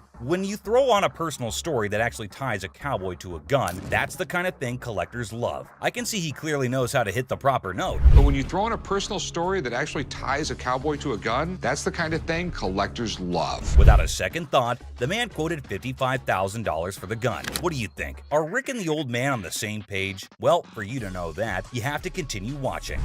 I'd like $55,000. $55,000? And obviously, before getting such a huge amount out of his pocket, he wanted a second opinion on the matter. for which he called an expert. Get someone down here, he'll tell me if it actually belonged to this guy. To be honest, I really don't get it. How can one identify if it's original or fake by just looking at some words written on a piece of paper? Anyway, who am I to say anything? What we have here, it's really hard to make that connection. Some facts were served right there. Like, clearly, who else if not Rick would know more than for how much something like that goes in his shop. And you know, Pawn Stars is all about who bargains best to make the most profit. So let's see who gets to cut the cake tonight. And just when he thought things couldn't get crazier, Rick dropped the price and set his bet to $1,500. And all that effort went to waste right in front of your eyes. Yeah, I'm just not gonna be able to do that. I think maybe I'll see if I can maybe get some more Providence. That was pretty obvious. No one would want to sell an antique for this measly amount of money. Definitely not a very profitable deal. And with that deal went flying Rick out of Rick's hands. But in this next episode, this person walks in with a really interesting gun. But how interesting? You're about to find out. Yeah, it's like something James Bond would wear. Yeah, right. You just saw that, huh? But that's not out of a James Bond movie. That thing is as real as it gets. What can I help you with? I'm here to sell my ring pistol today. Well, you know how a gun never stays in the shop for long, be it whatever shape or size. But this thing is something I've never seen or even heard of before. Have you ever seen a pistol ring? Boy, you're looking at it right now. This is something definitely worthy of adding to the antique collection list. Come on, you have to agree with me. Everything about this pistol ring is antique, from loading it to the trigger to its hammer. This thing is a killer. Literally. You know what? If I ever went undercover on a mission, I would definitely carry this cute little devil. James Bond, we just found your vibe. And I know Rick would agree with me too. Yeah, that man seems very particular about the price he's going to ask for that dangerous ring. I'm looking to get $9,000. I'll use it to buy some of the things I collect more often. I personally would wear that ring everywhere. It's an all-in-one combo, kind of a hidden treasure who can double up like your personal bodyguard. It's unreal how cool this thing is. But hey, did Rick just contradict me? Wear them just for fashion. Damn. Rick has got a good sense of humor, not gonna lie. Seriously, getting hit by that mini pistol ring would definitely hurt your ego hard, man. It's also seriously a gun. I mean, it would really hurt getting shot with this thing. And oh, I kid you not when I say that the man clearly did his homework right. He literally asked for $9 grand in the blink of an eye. I mean, that piece truly is a showstopper. But that expensive? Damn. A $9 grand. They're pretty rare. So what happened is that the deal took an intense turn, and Rick, being the smartest in this show, had to prove it. So before finalizing the deal, he wanted a bit of expert advice. I mean, that's always better than regretting later, right? So let's see what the expert had to say about this antique pistol ring. The European gunsmiths, they were making all kinds of little weird things. This is the Imperial Protector. Basically, looks like this tiny mean machine has taken down quite a few people in the past. So it must cost a bomb. But let's hear it from the expert himself. For $11,500. Okay. Thanks, Tony. I really appreciate it. Whoa, I never expected that. $11.5K? That's crazy. And just look at the size of that thing. That thing is golden for sure. But as you know, Rick plays by his own rules, and I'm curious to know what he has to offer. I'll give you $3,000 for it. No, can't do it. Okay, so Rick is trying to settle the deal for $3 grand. But bro, that's like not even half the price the seller asked. Do you think the man will accept the offer? For someone who knew a great deal about the pistol ring, I don't think this man is gonna budge. But Rick wasn't ready to give up or give in as yet. So, do you think they'd both settle on the same grounds? Who do you think is going to win this round? Well, let me put your anxiety to rest, for here comes the moment you're waiting for. As amazing as this thing is, I'm sorry, I just can't do it. And just like that, Rick missed the chance and saw the extraordinary collector's pride walk right out of his door. But what happened in this next episode is even crazier. Working with an instrument maker and got really, really interested with the harmonica. You know how music instruments can be great collectibles. In which case, what do you think about an ancient instrument that has an emotional connection to it? Does it help double up the price? Well, I don't know about you, but I have never seen a shining gold M. Hohner harmonica. We've all played a harmonica once in our lives. Right, we have. And we thought we were good at it. So for those of you who don't know who Matthias Hohner is, here's a quick history lesson for you. Hohner was a trained watchmaker born in Germany. and his company Mathhoner AG is the oldest and largest producer of harmonicas in the world. If you want to know more about this masterpiece, here's Rick for you. So apparently the watchmaker was so blown away by the piece that this is what happened. So he saw the writing on the wall, but he was also working with an instrument maker and got really, really interested with the harmonica. Rick's knowledge never fails to amaze me. There's no question that he is a master of his job, and his trade skills are even better. But is this going to be a jackpot or a lost cause? Before Rick states his price, he found a problem with the musical piece. You get in the ballpark. Okay, all right. It's plastic, and it's not in the greatest shape. I don't know, it's not too bad a shape. The cardboard's coming off. Oh no. That's gonna majorly affect the price of this beautiful piece right here. So while the seller was holding on to a grand $500, what Rick pitched was unbelievable. Here's $75 for it. It cost $75? Wow. I would feel humiliated if I was that harmonica right now. I mean, come on, man, it's not that bad. But what can I say? Rick knows better. And the seller wasn't ready to back up, and even had a genuine reason for it. $1 to fill my truck up with gas right now. I can't take 75. I find the man reasonable. The least you can do is compensate his gas. But as you know, there are no emotions involved in business. Rick's not taken aback by anything, and sticks with his price, but he failed to grab the deal. I think he wouldn't mind much though, because the harmonica was plastic, and it was also peeling off in some places. So sadly, the seller needed to go back home with the broken instrument, and he couldn't even make enough money for gas anyway. Next up, we got this interesting thing that you'd never expect at a pawn shop. The guy just pulled in the parking lot with a boat he wants to sell. So Chum and I... Yes, it's a freaking boat! What you're looking at is a 1958 Sea Flight glass string, and this is no common sight, y'all. Rick and Chum came to take a look at the huge and fascinating boat, and it looks like they already like what they're looking at. 57 Chevy, didn't they? Sure did. Is it a convertible? And how could something start without Chumley's irrelevant questions, right? Like always, he was more worried about the boat being convertible or not. Well, Chum, you definitely cannot expect everything to be fancy, okay? Despite that, I can't help but love Chumley's confidence. Meanwhile, the seller has made up his mind to demand a hefty $10,500 for the boat. Let's hope he can make just as much from the master of negotiation. And this time, the item in question was a timeless beauty, created in 1958, standing tall, defying the effects of time. Whoever maintained it surely did it with the utmost care and dedication. Great work right there, but I think someone is already getting busy coming up with the numbers. It looks just like the 57 Chevy I got for the old man's birthday. It's definitely tempting. Rick's already deciding how he was going to pitch this look-alike a 57 Chevy. This Glastron boat is awesome, but boats are tough to sell, so it has to be a home. Like he already said, boats are money pits. I mean, nobody would want to keep this huge boat in their homes as an antique.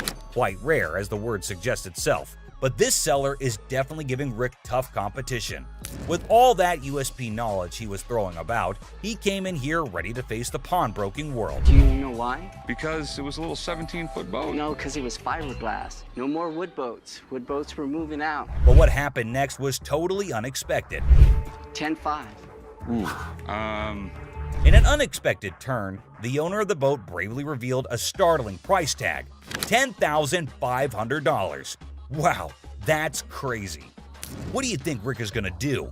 Will he buy it or break it? I don't even want to make you an offer. There's too much work that's got to be done for me to make anything. Did you see that? Rick didn't even make an attempt to convince the donor to accept a lesser price. But that's exactly what the show is all about, expecting the unexpected. But you cannot miss this museum piece that just made its entry into the shop today. A man brought in an ancient coin, a portrait of Julius Caesar from the month before he was assassinated. Well, I have a coin here. It's a portrait coin of Julius Caesar from the month before he got assassinated. But before that, quick history lesson. Did you know Caesar was the first living person to be depicted on Roman currency? Back then, this honor was only reserved for the gods, so you can imagine Caesar's position in the society. So you know that having him on a coin is quite exclusive, and any historical coin collector would be yearning to get their hands on this coin. Would do what was necessary to preserve the Republic. Okay, and no matter what he did in office, Rick was taken in by the intriguing offer, and his sincerity came through, creating a favorable environment for a possible deal. Rick, though, sticks to his strategy since he was logical. As you know, the man is a smart specialist who always seeks professional advice before taking major action. But let's see what the price on offer is. how much were you looking to get out of it? I want $4,400, please. Okay. I like this man's confidence and how he's so adamant about the asking price. Exactly the way it should be. The style is correct. Everything is right. Okay. It's perfectly genuine. The expert's analysis is giving us a ray of hope with each passing second. So let's see what the experts have to say. $1,500. Retail? Retail. Wait, what was that? $1,500? Are you kidding me? I thought that coin was a big deal. But what just happened? It's ridiculous. I mean, sometimes you can never explain how things turn out to be in the pawn world. Just like this episode where a man walked in claiming to have a 1951 Yankees team signed ball. 1951 Yankees team signed baseball. For those who may not know, the New York Yankees of the 1940s and 1950s were the most dominant team in baseball history. They won 10 World Series titles only between 1947 and 1962, including their 5 consecutive World Series victories from the 1949 to 1953 season. However, things have now taken a turn, and the glory remains in history. Coming back to the item in concern, the seller also claimed that the ball had the signatures of around 22 to 23 Yankee players from around that time, and out of all of them, it had the signatures of Joe DiMaggio and Mickey Mantle. Got about 22, 23 signatures on The year 1951 holds a special place in baseball history, as it was Joe DiMaggio's final season and Mickey Mantle's first. Also, Yankees won their 14th World Series that year. Buckle up, because this episode is sure to amaze you. My grandfather went to a game in 1951 with my mother and received The seller said that it was his grandfather who managed to get this iconic baseball. According to him, his grandfather went to a game in 1951 with his mother and received the autographs from a friend of his that was involved with the team. Well, sounds fair enough to me. Baseball doesn't really mean a lot to me. It's got some family heritage.